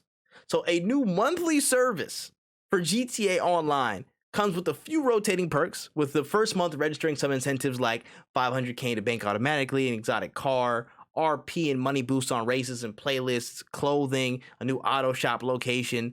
But what the hell are they smoking? Like, so you have a monthly service on an online game for a free mode for a lot of people. What's going on? Because I'm about to get a headache off this. I'll be real. The mode technically isn't free, because Oh, if you only wanted to play GTA Online, you'd have to buy it. So you have to oh, buy the wait, mode wait, and then wait. spend the money. No, a next gen upgrade might be free though. The next gen upgrade for GTA Online might be free. The standalone You might gotta be buy free. it though. Wait, no. Wait, do you? A next gen upgrade doesn't mean the game. Oh shit, you might be right. You have to have the game purchased in your history. Son of a bitch, you're Because correct. because the You're right. reason I You're right. You're have right. GTA is because I got it for free through Epic, but that doesn't mean the game is free itself. It's not a free to play game. Let's correct that. It's a game you buy and then you pay for it. You're So correct. You're correct. it's a pay to pay. Like So you're that's not it's even not free worse. to play. So that's Yeah, even it's worse. even that's what I'm saying. So it's It's way even worse worse. than I try using. to give y'all benefit of the doubt, No, yeah, bro. it's bad. There's only one the game that I can think of that's similar to this, where they're just like, yo, we have money, where you pay for the game and then you pay for the premium subscription. With no free trial, it's Fallout 76.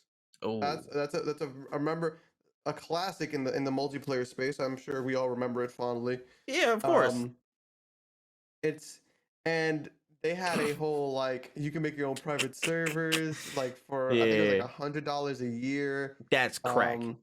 Mm, You gotta be shitting me. yeah, no, hey, believe you me, I of all the games that I'm really not a big fan of, that's up there. Yeah, That's up there. you gotta do It's the. not top two, but it's not one. And I Uh huh. promise You you gotta do that the. it's You gotta do not one. the Homer Simpson meme, bro. He goes right back into the bushes, just. Yo, exactly.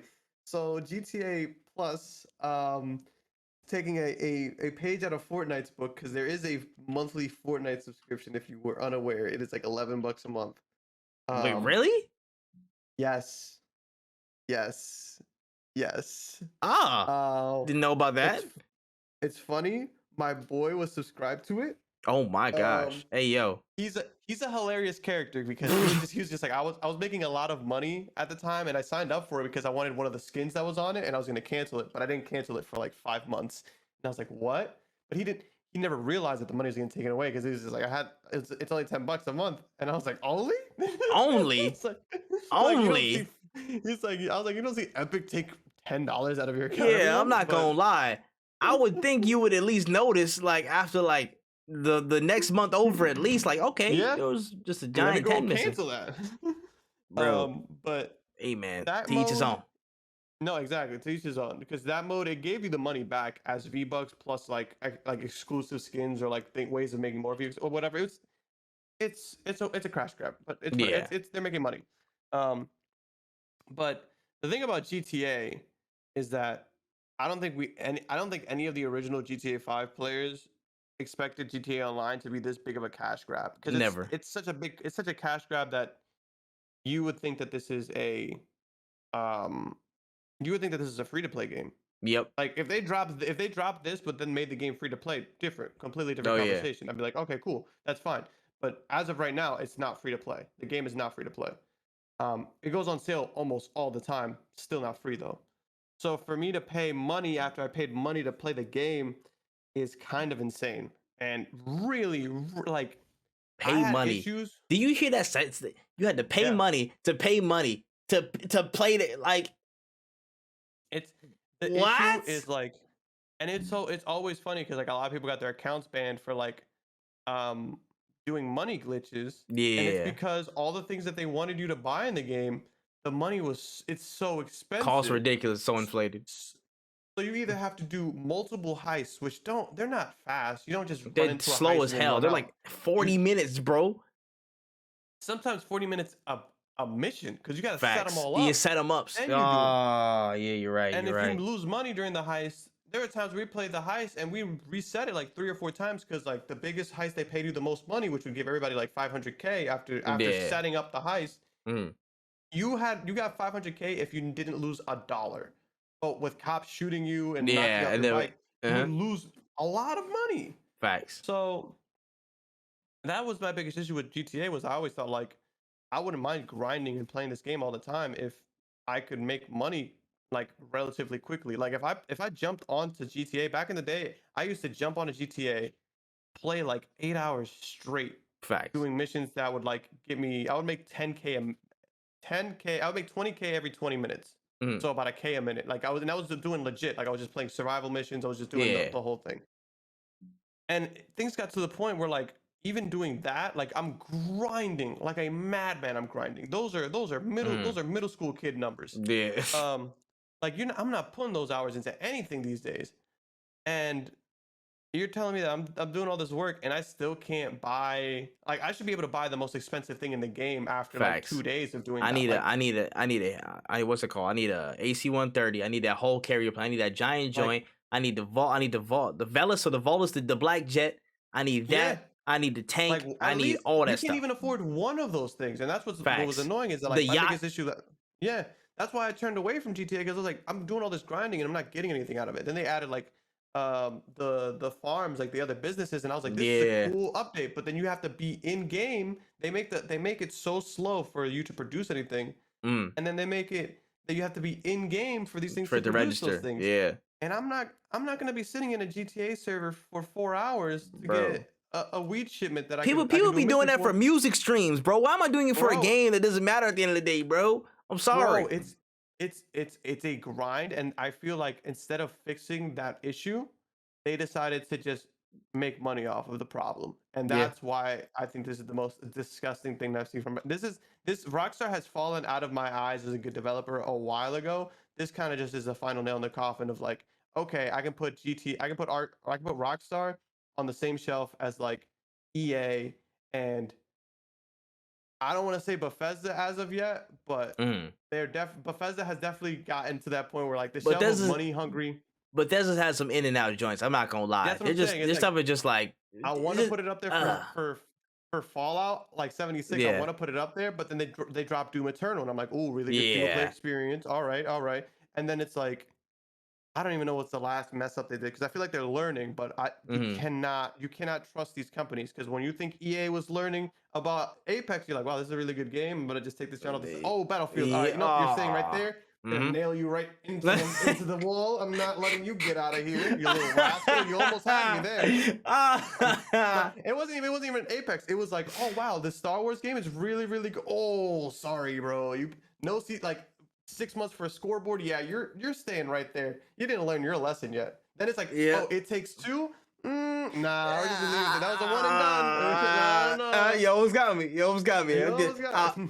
I'll turn you another way on the shelf, so you're facing a little bit Yeah. close to the ledge. But like GTA is on the shelf of like money hungry studios that are in it for the check. Like they do not care about single player content. If they drop a GTA 6, it's to drop a GTA 6 to make a buttload of money, and then they're gonna implement it into what you would call it online. They're gonna do the same thing. Yeah, I feel that, bro. Crazy, bro. Rockstar smoking PCP on that one. I'm not gonna lie. To me, that's just insane. I don't know how you Yeah. make somebody pay for an upgrade and then pay for a monthly subscription, or highly encourage people to pay for a monthly subscription that gives you a bunch of stuff. I'm just like, bro, should have never allowed them shark cards, bro. I feel like it started with them, but No. anyway. Yeah. No, it did. It's wild, bro. It's wild. But that's enough of that, man. Keep them on the shelf, but let's move on to the next topic over here. We got the trailer trove, man. We got a couple of topics from a lot of other types of media. You know what I'm saying? Specifically, the movies, the TVs, and all the other stuff like that. So we gonna run through a couple stories from the trailer trove. First and foremost, as Sonic 2 is closer to release, we got a little tidbit of where we might go next in the movie franchise. So an IGN article got some thoughts from director Jeff Fowler, and he stated that the movies will not follow the chronological order of the games in the future, meaning that they can pull from anywhere in the series to make any other movie entry happen. So I mean, thoughts on this? I've been hearing a lot of good stuff about Sonic 2. People been saying Sonic 2 was pretty solid, you know what I'm saying, off their watches. And Sonic 3 going into the next one, man, what could we cook up? Depending on what happens in Sonic 2, we could see like we could see Knuckles becoming a bigger villain, maybe. Hey. I know that I think this is a tweet, and I'm not sure how real this is because his opinion changes all the time. But like Jim Carrey was talking about, like after Sonic 2, he's ready to retire. Which I don't think this is necessarily true. It could be a thing, so maybe we might be So it might be a break. Yeah, like maybe, but like we might see other antagonists appear. Like we might see Shadow, things like that. There's a lot of ways they can do that. Because Robotnik isn't the only enemy that Sonic ever faces. No. And even if like you could even like recast if you really wanted to. I don't think anybody's gonna be able to pull it off the way Jim does. But nah, I don't think they would. I don't think they would make another Robotnik for that movie. I think they would, like, if this is his run for now, they'll put him to the side and they'll make somebody else drop in. Like I could honestly see like a Metal Sonic. Honestly, I could see a Metal Sonic making something shake. Or even like another thing is too is like how long do you want to run this for? Facts. Like, no pun intended. Yeah. How long? How many Sonic movies do you want? Yeah. I mean, I feel like one more would honestly probably be the best. Maybe 1 or 2 max. 2 complete maximum. 2 is the utter max. Don't ruin a good franchise, bro. It's been a minute since we got a good, video game franchise, if ever, in totality on the big screen. So don't ruin it. Don't push the luck. All right. I'm just saying, keep it real calm. I think at the most it should be 5. And the reason I think it should be 5 is because depending on what happens with Knuckles, we could see a movie where it's just them against Knuckles, which would be really interesting. We could see like, or even like, you could introduce Shadow in the 3rd movie, do a Shadow spin-off, and then the 5th one end the whole thing. That would be pretty good, dude. That's not bad either. It's not bad either. You know what I'm saying? Like there's still a lot of places to pull from. We still haven't seen some of the other characters, like like Big the Cat, Rouge or Rogue. I think it's Rouge. Yeah, whatever. Yeah, whenever somebody said on Twitter too, it's just like, whenever she gets introduced into live action, there's gonna be so what's that art rule that shouldn't be broken? It's like rule something. Oh, rule 34. Yeah, there's gonna be so much rule 34. It's gonna be disgusting. It's gonna be actually disgusting. I low-key dread that day, but still, there's a lot of stuff they can pull from. Like Silver. Yeah. Silver's another one. That's another character they can pull from Silver. Too. There's a lot of places they can go. Yeah. But I just hope that they don't beat a dead horse. I don't try and keep it fresh. That many. Yeah. As long when it starts getting stale, let's not turn this into the next Fast and the Furious. That's really where please, because they're still going. By the way, they got a Fast 10 Part 1 and 2 coming, so y'all don't need to fill that spot. We already got enough of that, bro. Please, we have so much, too much, bro. And all I wanna say is there's one specific thing I do want to see in the series before it goes out. I want to see a Sonic in that film franchise escape from the city. I need the music. I need the truck. I need all that stuff in real time, actually following him out, like Sonic Adventure vibes. Like he needs to with the music and all that blaring. I don't know if it's in the second movie. Agree. I don't know if it's in the second movie. I haven't seen it. You know what I'm saying? I barely remember the first, to be being honest. I'm not sure. I doubt it was in there. I doubt it was in the first. I don't think it's in it because I feel like if they did a big ass set piece, but I would have seen it on Twitter every other day. You would not even that. You would have seen it in the trailer. They would have showed it. Oh yeah, that's also true. That's also true. So, yeah. Like I feel like it's not like a Marvel movie where they can take a big ass set piece and hide it because they have enough money and enough things to make another set piece. So like, if they did hide it, and I go watch it, I'm gonna get paid to watch. I'm gonna get paid to watch the first one this weekend, and I do want to go watch the second one. If they do it, I will actually lose my shit because that song is insanely gas. Bro, it's such a good. That game is good. I downloaded it. Controller won't work, but we're gonna fix that. We're gonna fix that. I bought it. I was like $3. And then I'm like, controller doesn't work, and I'm like, this is why it's $3 because the controller doesn't work. That's fair. Oh my gosh. Oh, hey. And again, that's probably my only ask for this entire series for the rest of it. If it happens, I'm not gonna lie. It's already shaping up to probably be the best video game adaptation for a movie in history, in my opinion. You know what I'm saying? They've already done well to establish themselves in the first movie. People have gotten great stuff about the second movie. You know what I'm saying? Like, we got to figure it out, but it's looking like it's on that way. We'll see. Yeah. All right. That's Sonic. On to the next one. We heard some word this week that the hotly anticipated prequel to the Game of Thrones series House of the Dragon is set to release August 21st of this year. It will be following the book Fire and Blood from George R.R. Martin, of course, as we lock in with a prequel story around the time frame of Aegon Targaryen, which is 200 years before the series and the conflict of that age, and specifically the Dance of the Dragons and the downfall of House Targaryen. So, I mean, I forgot that this was coming, but when I seen it, I was like, bro, I'll say this. I'm 3 out of 10 excited. I'm 3 out of 10 times excited for this. And only for the reason that I'm still feeling the hurt from the end of season 8 from regular Game of Thrones. Now I know that them D&B brothers, they got nothing to do with this series. Thank you. But it still put a hamper on my level of excitement for this stuff. I do want to jump back to the Game of Thrones world. I do actually really, really like that series. like a lot, aside from season 8 up to like episode 3 or 4 maybe. There's stuff that still has a sour note, but I'm actually excited to see it come back. So that's just my thoughts on it, man. I'm low key excited. Yeah, it's funny because that was gonna be my question. I was like, do those brothers have any, or the dudes have anything to do No. with it? And you said no, which is like a good thing. And I guess we'll see. Honestly, I like Game of Thrones, but that last season really put a sour taste in my mouth. It's kind of like when your anime doesn't go by the manga ending and you think the manga ending was the best version. So like part of me literally wants to go and read the books because like I remember reading the first book, like a little bit of the first book, and I was like, this is super good. Like this is I never finished it, but I was like, this is super good. It's actually I think this franchise is the one that really got me back into reading. And then I stopped reading, but that's besides the point. We'll get back into reading. When I start reading, I'll let you guys know. But, I was gonna say I'm excited, but I'm really not. Like, it's just like, well, I'll see what happens. It's a 3 out of 10. It's a 3 out of 10 excitement. Honestly, it's 3 out of 10 excitement. He's gonna get the same episode a shot. I'm not waiting for that episode to drop. I'll watch it on like a Monday. Facts. And if I'm at work and I'm like, if I'm working on like Monday from home, I'll throw it on while I'm doing work. And if I catch myself looking over too many times, then I'm gonna be like, okay, this is good. I'm gonna put it on the back burner. But if I could finish, if it doesn't distract me from work, which is really easy to do, I ain't giving that shit no more spins. I'm putting the 90s Batman back on my screen and I'm gonna lock in. Because that's what I do for work. It's like things that I really I want to osmosis watch, which is like I just want to. You don't have to look at it, but you know it's there. Like you can actually enjoy it without actively being in the face of it.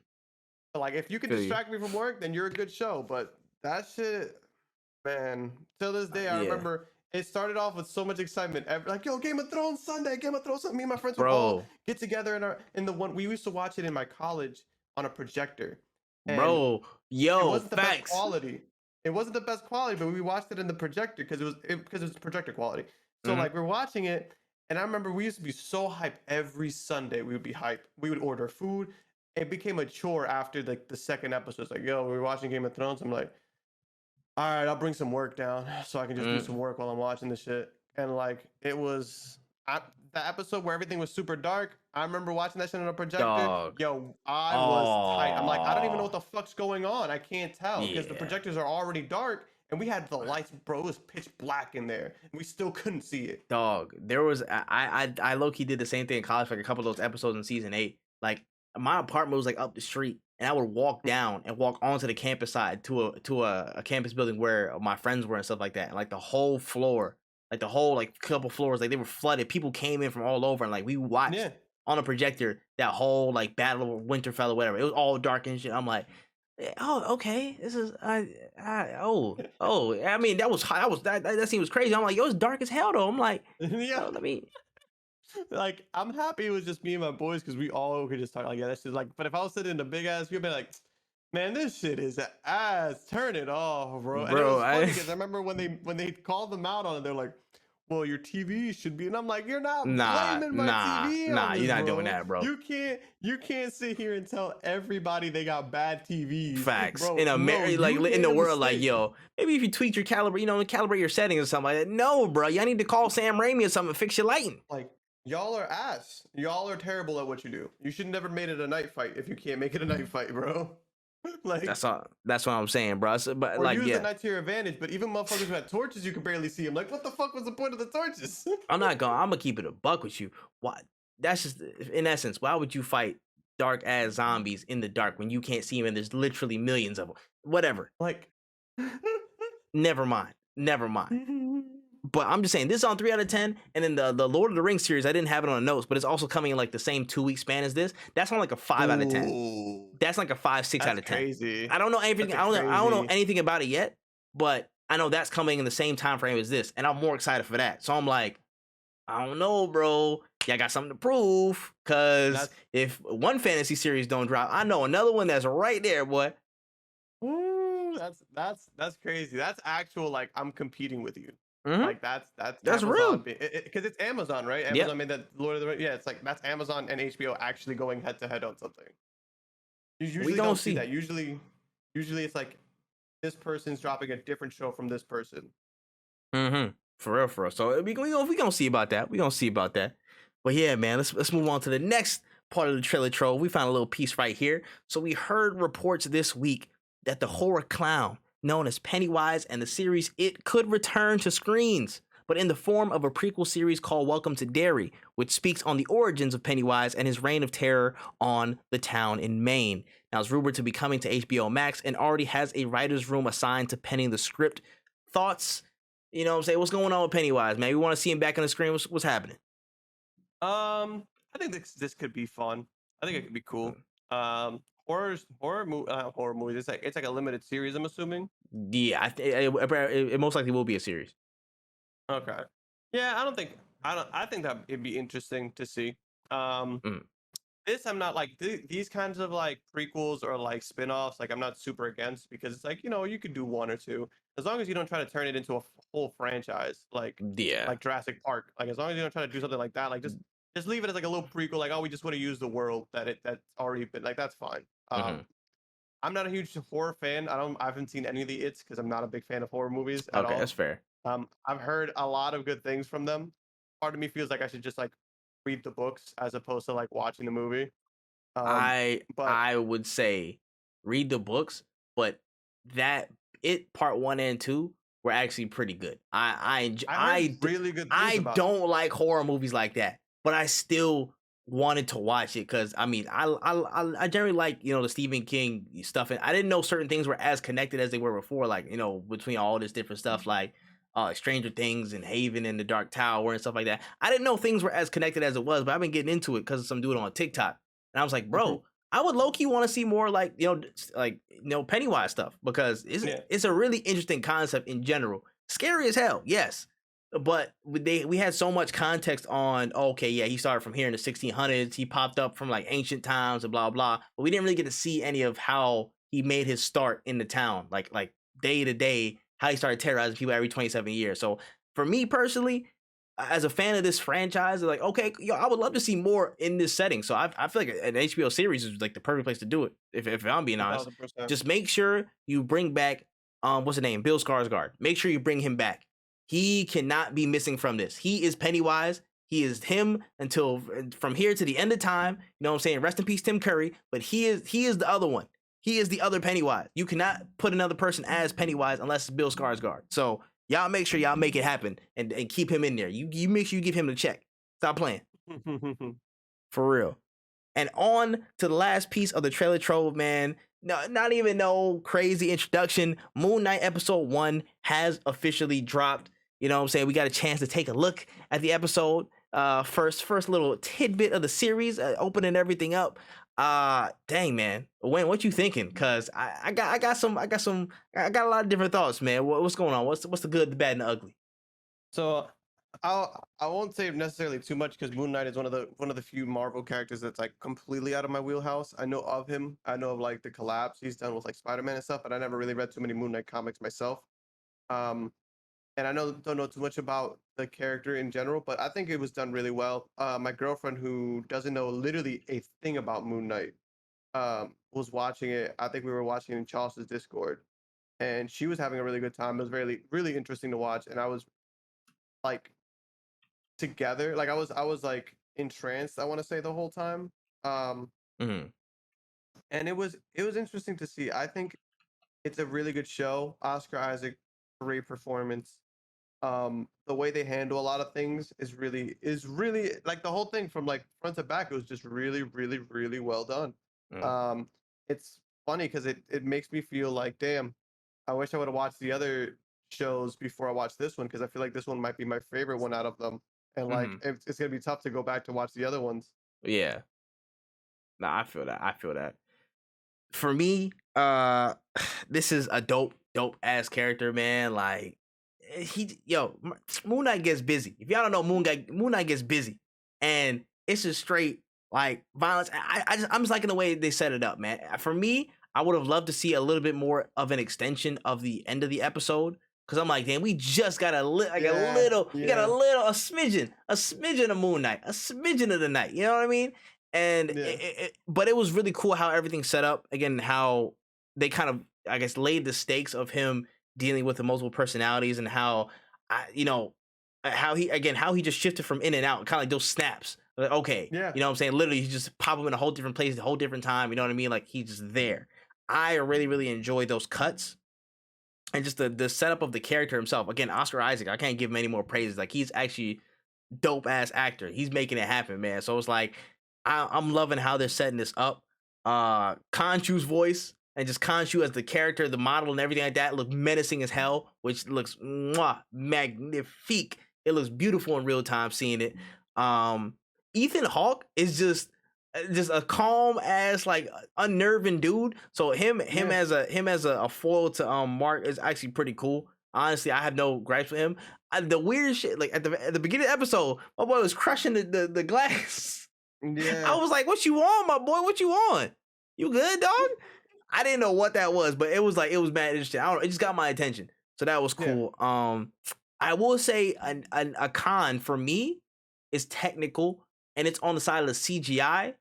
The CGI felt in some points it felt really like, ew. It breaks you from the experience because you see it. And it was specifically in the wide shots, in like the wide action, the driving shots, like especially the highway chase, like or the countryside chase when he was driving. It was so apparent there. That was okay. It's a little bit rough around the edges right there. I don't know about that. This looks when the wood fell off the thing. I was like, when the wood fell off, when the car went in park and stopped, and then when he drove the truck, actually, because it was so fast, you could see like it wasn't it wasn't a realistic turn, or it didn't feel like a realistic turn as much for a truck. And I was like, okay. This feels super CGI right here, this whole section. But the close-up sections, actually, again, the end of the episode where, he was like, yo, when he turns to the window and sees Mark, and he's like, yo, trust me, you need to give up control to me. That part of where, like, and then, like, the lights and kind of, like, the signs on the wall started to, like, form up and stuff. I think it was hieroglyphics or something like that. Like, that little part in the bathroom before he turns into Moon Knight, that close-up, the kind of closer environment forms of CGI actually blended very well. So I felt like it was just the difference between the wide action and then the shorter action CGI points that that had trouble, but it wasn't too crazy. But I just say it's kind of points off because in the action sequences for the wide shots and like driving and stuff like that, it just came off real like it looked kind of old. It looked kind of dated. I'm not gonna lie to you. So maybe this is a TV series budget. You know what I'm saying? They ain't getting enough money in the bag for it. That's cool. I can overlook it easily, but it was just something that I noticed.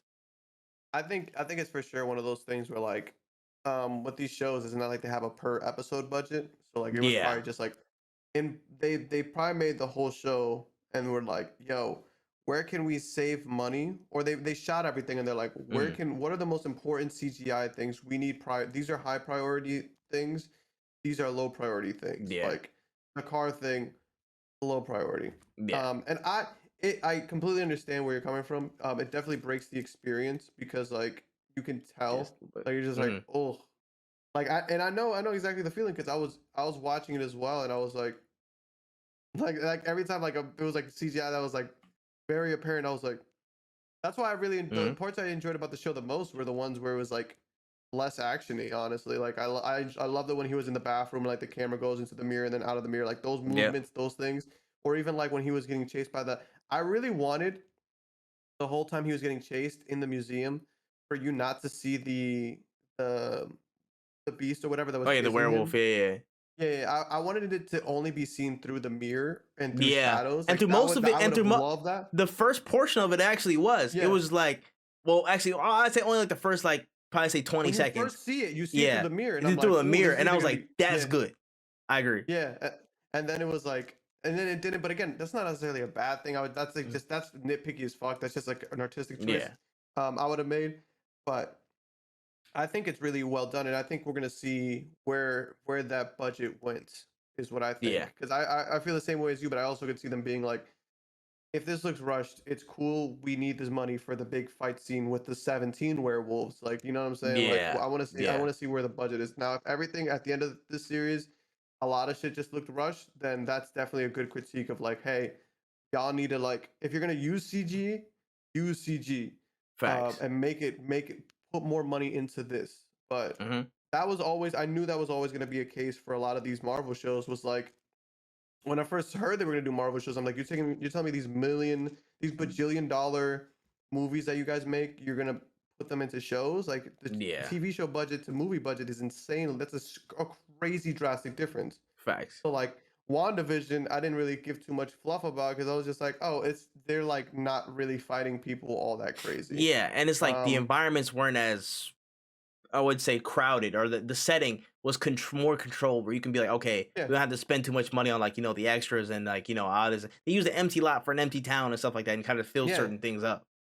And like 2 whole episodes were in black and white, and they had like the old timey like flair of like, oh, she's levitating things when it's literally just like a string or whatever. It's like you could that's like $0. Yeah, like practical effect. You could keep that money in your pocket, whereas like Moon Knight, you're not getting away with that type of stuff. Like you have to make it look big.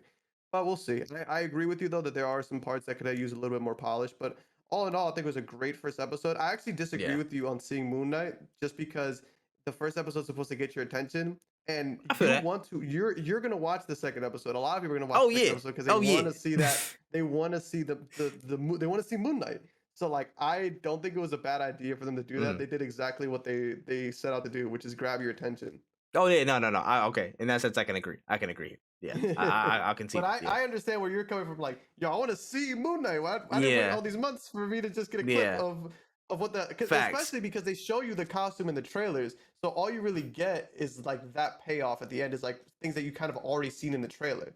But yeah, I hope he gets to fight another one, because it looked like he already whooped that nigga's ass in the first. Like he was already done. I don't want him to morph out of the suit in the second episode and just be like, okay, that was it. That was all you saw. You know what I mean? I want to at least fight another werewolf or something in the museum. Do something, bro. Yeah, like that's all I'm saying. But hey, I'm here to make a prediction real quick. I'm gonna be honest. I'm here to make a prediction. I noticed that, of course, we're in London. You know what I'm saying? We're in one of the top cities in the world or whatnot. Shout out London, South London, and all that. If my memory serves me right, certain people, you know what I'm saying, certain characters from a certain movie in the Marvel universe ended up in London or in England as well. So I feel like they could be on a collision course at the end of this series. Now, in my opinion, I'm predicting that we'll see Moon Knight, we'll see Blade, and we'll see the Black Knight meet up somewhere at the end of the series. Cause I'm not sure if you saw certain. I don't know. No, I did. Yes, and you saw the post credit scene, correct? I'm looking up because of Blade. I didn't know. Yeah, I saw the end scene.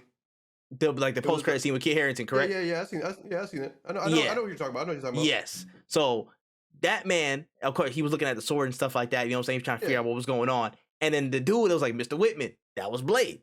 And I'm pretty sure everybody at this point was like, yeah, that's Blade. Yes, that was 100% Mahershala Ali. I'm butchering his fucking name. It was dude's voice. It was Blade's voice. That was Blade. That was Blade. That was 100% Blade's voice. I can guarantee you that. That was him. Like I almost said Cottonmouth, because like that's where I remember him from. So I was like, yo, that's his voice. That's his voice. You know what's funny is that he's technically now Cottonmouth and Blade in the same. That's right. Universe. He's a variant. Don't worry about it. Hey, listen, I don't know how they're gonna write that out, but it's fine. We don't see if they bring back, because I think they brought back Luke Cage as Luke Cage, right? Yeah. If we don't see Luke Cage interact with Blade and be like, "You look familiar," I'm like, I'm throwing the whole MCU out. In fact, Blade gotta drop an MF bomb and be like, "Yo, motherfucker, I don't." Like, no, for real. But because at the end of the Eternals, I'm pretty sure Whitman finds again the ebony blade and stuff like that from his family or whatever in London. They're in England. I think they're in London because of the end scene and stuff like that, where the girl got taken by the judge or whatever his name is. Yeah. They're in England and he's in England. So at some point I feel like they will meet or cross paths, and then we might go like a, Midnight Suns route. We on that way. We might have to find somebody, you know what I'm saying? Like a Ghost Rider-ish type of dude. Where they at? We'll make something happen on that end. So I can see it coming in the air tonight. No Phil Collins.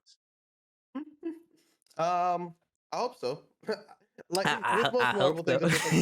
Yeah, I don't want to get my hopes up. I'm just speculating. This could not happen whatsoever. I'm just speculating, all right? No, it's easier to speculate with the Marvel movies, because I feel like a lot because they kind of connect a lot of shit. Whereas like with Batman, the director of the Batman knows what's coming up next if they bring him back. That's the biggest thing with these movies and these shows. So like, I mean, I think it'd be a cool thing to do. I don't see why not. Especially if you want to introduce the character before you give him a movie, or if you want to like, because I think the way the MCU is built these days, we know a lot of origin stories because of how many movies we've had and how many like TV shows we've had. So it's like if we were to just like introduce Blade, no, I just think introducing Blade would just be a good idea. Like just introduce Facts. him and, see, And then just to see the reaction, to see if people are like, oh, he was received really well. All right, cool. We know how big of a role he can play. Keep pushing. Type of thing. And also set up his villains, bro. Like, where are the vampires? Like, if we're doing Blade, how are we gonna justify the vampires? We ain't seen none yet. But I feel like we're kind of working towards that. You know what I'm saying? We are. And this is probably gonna be crazy, but Multiverse of Madness is gonna be so key for everything, bro. It's gonna be nasty. It's gonna be so clutch for all this stuff that we're talking about. But in terms of the Moon Knight, solid first start. I give it like an 8 out of 10. Honestly, it did pretty well. I think it was pretty well. I'll give it I'll say 7.5. My heart's on 7, but I'll give it the 0.5. Hey, I'm with it, man. This man Jay in the chat said Top Boy X Moon Knight. The Moon Knight from the ends. Oh my god, wildin'. All right, on to the last story out of the day. We have wrapped up the trailer trove. We're into the last news report. So this week we got some news on another anime Bandai Namco joint coming out soon, but this time it's a return to the One Piece universe in an open world RPG format. So this game is set around the Jolly Rogers crew being stuck on a mysterious island, and it looks to be turn-based in the gameplay execution. Now, it's set to release in 2022 for PlayStation 4, PlayStation 5, Xbox Series X and S, and PC. What's going on, man? Another Bandai Namco? What's going on? So I'm not super against this. Where I stand with this, I don't mind turn-based RPGs. I don't mind them when they have something interesting going on for them. Mostly because we've seen this formula time and time again. And it's not necessarily a bad formula, but like I feel like Dragon Quest is one of the few games that can be like, this game is the old turn-based strategy that can get away with it because Dragon Quest was like the first ones to do it. Yeah.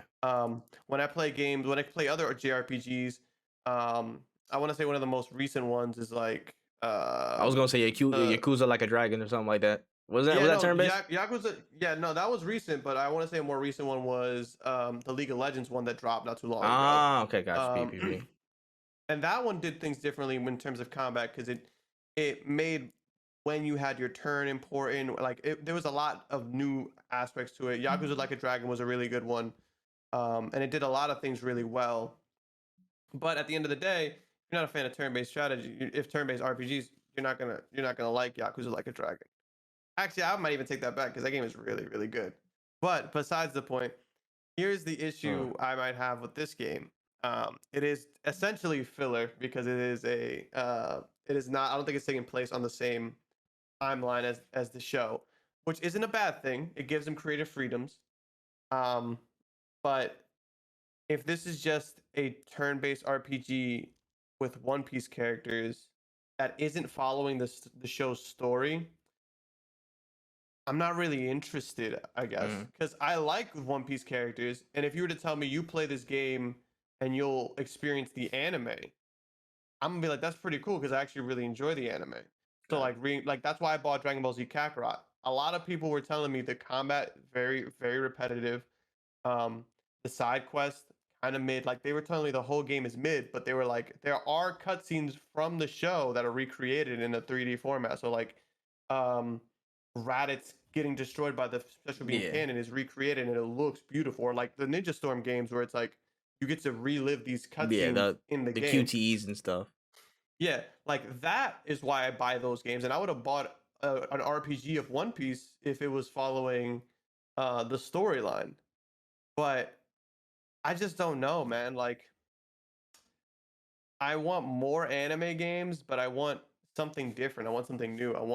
I don't know, maybe a new engine, something. I don't know what it is, but like it's a lot of like I'm seeing there's so many One Piece games that are out, but not many of them are worth talking about, you know? Except for like Pirate Warrior, those are cool, but shout out to Pirate Warriors, but how many of them can you do, man? We've seen that already. We've seen it. Oh like, man. You could do a Pirate Warriors esque game for a lot of animes, but they just don't. They just do, like they just keep pushing the One Piece ones out. Like it's cool, but like, bro, listen. Let me talk to y'all for a second, bro. that's crazy. I'm tired of 6 out of 10 games from y'all. I'm gonna keep it a buck. I'm really tired. We're not talking about 6 out of 10 games. We talk about the ratings, baby. I like it's just there's just so many. Like, bro, how can you so often be like, yo, we have so much creative reign over all these anime franchises. You know what we gonna do?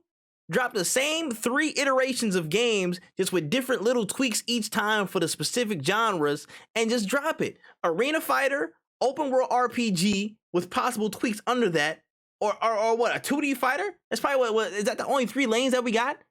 Aside from Captain Tsubasa, which is that's the only exception to the rule.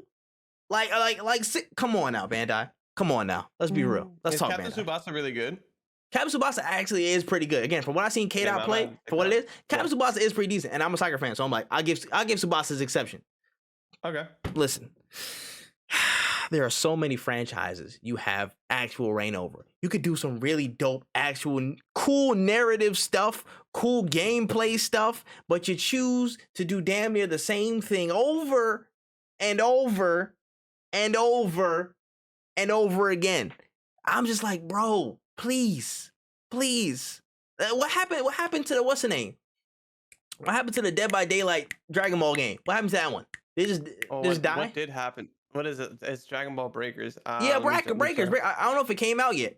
You know what I'm saying? Push that game more. Push something else more. I was like low-key excited for y'all for that one because I'm like, yo, something different. Y'all try something different. That was come on now. Oh, it's not out yet. Okay, it's not. Push that. Listen. I haven't heard anything about it since the beta. I'm not gonna lie to you. I am just tired of seeing the same 3 versions of games from Bandai Namco on all their different IPs and properties, and their main selling point is the IP and not the gameplay experience. Stop dropping 6 out of 10s. Go back to the drawing board. Create an actual innovative experience. Like, yo, what if you again, just put the Nemesis system from the Shadow War games on a One Piece game and make like an actual RPG element type joint. Go on an island. You know what I'm saying? Make a whole open sail from land to land and do a whole story around something. It could be the main story or something like that. You're looking for a treasure or whatever, blah, blah, blah. You go to this island, find clues. This island, find clues, da, da, da. Or open landmass you can go on as Luffy and them. Or sail through little channels and whatnot. You have so many lanes for actual innovation, but it feels like they don't want to take them. For me, they are stuck in the 6 out of 10 loop, and it hurts me inside. Because Bandai Namco has so many great properties that I enjoy. Like, listen, it's not the worst thing in the world to drop a Pirate Warriors every couple of years, because Pirate Warriors is actually a decent game from what I've seen, what I played, from what my brothers played, because he's played that to the moon. But if that's all you're gonna do, and then another Dragon Ball game that's not gonna be up to the par of the Tenkaichi 3 and stuff like that, and the OG Budokai Tenkaichi, you know what I mean, or OG Budokai, whatever. If you're gonna make another arena brawler, that's gonna be just cookie cutter Naruto arena style fighter and stuff like that with subs and blah blah blah. What are we doing here? They have so much potential to innovate, but then they do nothing. You know what I'm saying? They kind of stick to the ways, stick to the same pattern that usually works, and they don't put as much. For me, I'm like, if it doesn't pop immediately, they won't put as much time into stuff like Dragon Ball Breakers or stuff like that. You know what I mean? Maybe I could maybe have a wrong read. Maybe I'm completely off the mark. It is what it is. But I'm just saying, I'm tired of the 6 out of 10 loop, man. And for the people that buy this top to bottom, for the people out there that use all their hard-earned money to buy the same game over and over with a different coat of paint, do better. Ask better of them. I believe in you, Bandai. You can do great things. Just believe in yourself. They have a lot of series. They have a lot of franchises that I would love to see back. And it's funny because like we brought up the Pirate Warriors. They had a Gundam game. Like they had a Gundam franchise actually. They had like up to like 3 or 4 games that they just stopped making. Like it didn't hit PS4. Like it just stopped at PS3, which I thought was like super whack because I really enjoyed those games. That's how I played. That's how I got into the Gundam franchise. That they did a bunch of those, but it's a little disappointing to see because I just feel like they're taking some risks, but it's not the risks I guess everybody is looking for. Like I understand, like Breakers was a risk, and I love that they're stepping out of their comfort zone, but I feel like they're not stepping out of their comfort zone for anything other than like we want to tap into the Oh we want my to tap into the gosh. genre bag. I just realized they published Enslaved Odyssey to the West. They made they Oh wait, did they? And I did I'm clicking on it right now. Yep, the PS3 game. they published it. Ninja Theory developed it, but they published it. So Teddy, do they have Yeah. the IP? Do they have the IP rights to this? If they have the IP rights to this, why aren't you on another game like this, bro? Come on, man. Like, come on, dog. You gotta get those bottom lines, man. You gotta hit those margins. And I just the thing is like that's an amazing game, but if you would have released that now, I don't know how many people would were really not gone. they wouldn't jump on it like Dragon Ball Z anything. They wouldn't jump on it like. But I'm just saying, you could take. There's so many new ideas and new concepts that you can apply to the same 3 or 4 or 5, possibly even 6 IPs that are popular in anime that you can do now and make it crazy. You know what I'm saying? Like, to me, it's just like they're sitting on too much and they're not doing nothing. And it's like, yo, you can do so much more, and you can potentially make so much more money with the pairing certain ideas and making certain innovations to the formula, man. Yeah. Change it up, damn it. I'm tired of 6 out of 10s, bro. I want to rep y'all. I really do. Personally, I want more anime fighting games like Dragon Ball Z Fighters. Yeah. I can see that. I feel like there's so many anime fighting games, but they're all arena fighters, which is really frustrating as somebody who doesn't really like arena fighters because like the next JoJo, they're remastering a JoJo. Yeah, that's an arena fighter. Yeah, and that's gonna be an arena fighter, which sucks because I'm a huge JoJo fan. I'm definitely buying it, but I'm just like, all right, could like, be I'm better. buying it because it's JoJo's. I'm not buying it because it's an arena fighter. Whereas like Fighter Z, I bought it because of both things. I like Dragon Ball. The mechanics. It's an inherently good game. The mechanics of the game are good. And look how much life Fighter Z still has. Like look how much it's still being played. I don't think it's at Evo this year, but I think it was at Evo last year and the year before that. Yeah. Like, it's still a good game. And I don't know. It's sad, but it's like at this point they're kind of like doing their own thing. We don't really have any like choice. Like right now would have been a great time to announce not announced, but even like if they next year if they drop like in the third Attack on Titan game, like the final one, that would have been great. The game needed more polish in my opinion, but it would be interesting and be different. Those games, people want Attack on Titan, people love Attack on Titan, or even just like a Fire Force game, or a lot of different.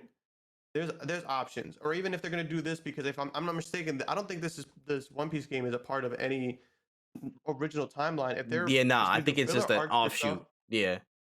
If you're gonna do offshoots of stuff like that, you could do so many animes. There's so many animes that you could just tap into and be like, hey, we're gonna do a spin-off of My Hero. We're just gonna have like them go to a new city or whatever, split the teams up and do like maybe some kind of like Marvel Ultimate Alliance, but with the My Hero Academia like cast, like something like that. You know what I'm saying? Like you have options, and that will be crazy. Yeah, that's another idea right there. Off top, that's free. That is free, Bandai. They gonna make me sweat up in here, boy. Listen, the 6 out of 10 Scourge will end one day. I promise you. A Kurak, what is the Kurakno basket? Like the same way they did with the soccer game, they could do it with basketball. Bro, they could do it with like Haikyuu. Like, come on. Haikyuu volleyball game would go great. Like they're not serious, man. They don't want this bread. An unserious on innovation terms. Facts. An unserious publisher. An unserious publisher, man. Oh my goodness. This man Jay said a Bikini Warriors game will go crazy. All right, that's enough. All right. This guy, come on now, come on. Oh man, all right. That's all the topics I got for today, man. Honestly, yeah, that was pretty much all I had. Can't think of anything else off the top of the dome, but yeah, it was a really big week in gaming. Anything that we might have missed? Let's see. Let me just double check. There's 2 other things. Oh yes. If you're a fan of Death Stranding, I know that there's maybe another one in the world out there. They released the director's cut on a PC on Thursday, I believe. If you already own the game, which I do, it's only $10 for the upgrade. Second, if you're a fan of Destiny, like I also am, but you made the mistake of paying for anything on Xbox, it will be leaving Xbox Game Pass in 2 weeks. So there goes. I was right about that when they acquired it. I was like, this shit's gonna go right off of Game Pass. Here we are. And lastly, if you're a Warhammer fan, the Warhammer Dark Tide game did get a release date. So they did announce that. But it's September 13th. If there was more to talk about than just the fact that they literally were playing cards, and like the trailer was two people on the team playing cards, and somebody walking up and being like, "What's taking you guys so long?" And I was like, at first I was like, "What's this?" And my friend is like, "I think they're making a joke here," and I'm like, "That's funny, but fuck them. They're taking too like, what is taking them so long?" But that game got a release date for September 13th. So fingers crossed that it doesn't get pushed back again, but we will see. That's really the only thing I can think of. Yeah, I think that's the only thing I can think of.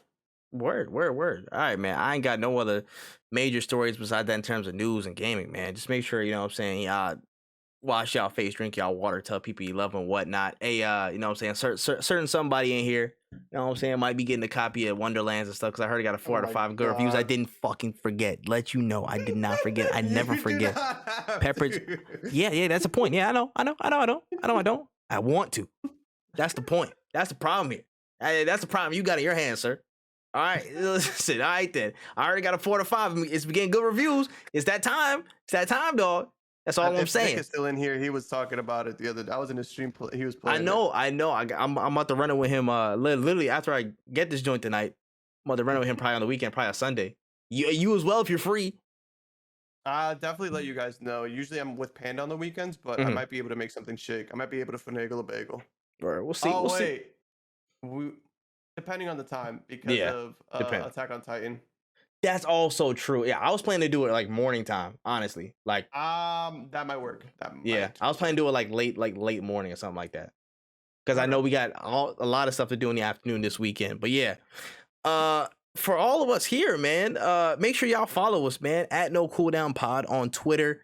Literally look up Wotaku channel, WOTAKU channel on YouTube to find WenEazy on all other socials.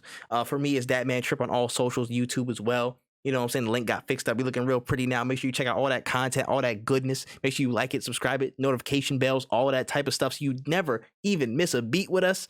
And yeah, man, we going down, man. Xbox is what I say? Xbox. What the fuck I say Xbox for? They're getting me, y'all. The Game Pass is getting me. All right, let me get out. No Cooldown episode 16. We will be back next week, man. Appreciate all y'all for all the love. And yeah, No Cooldown is gone.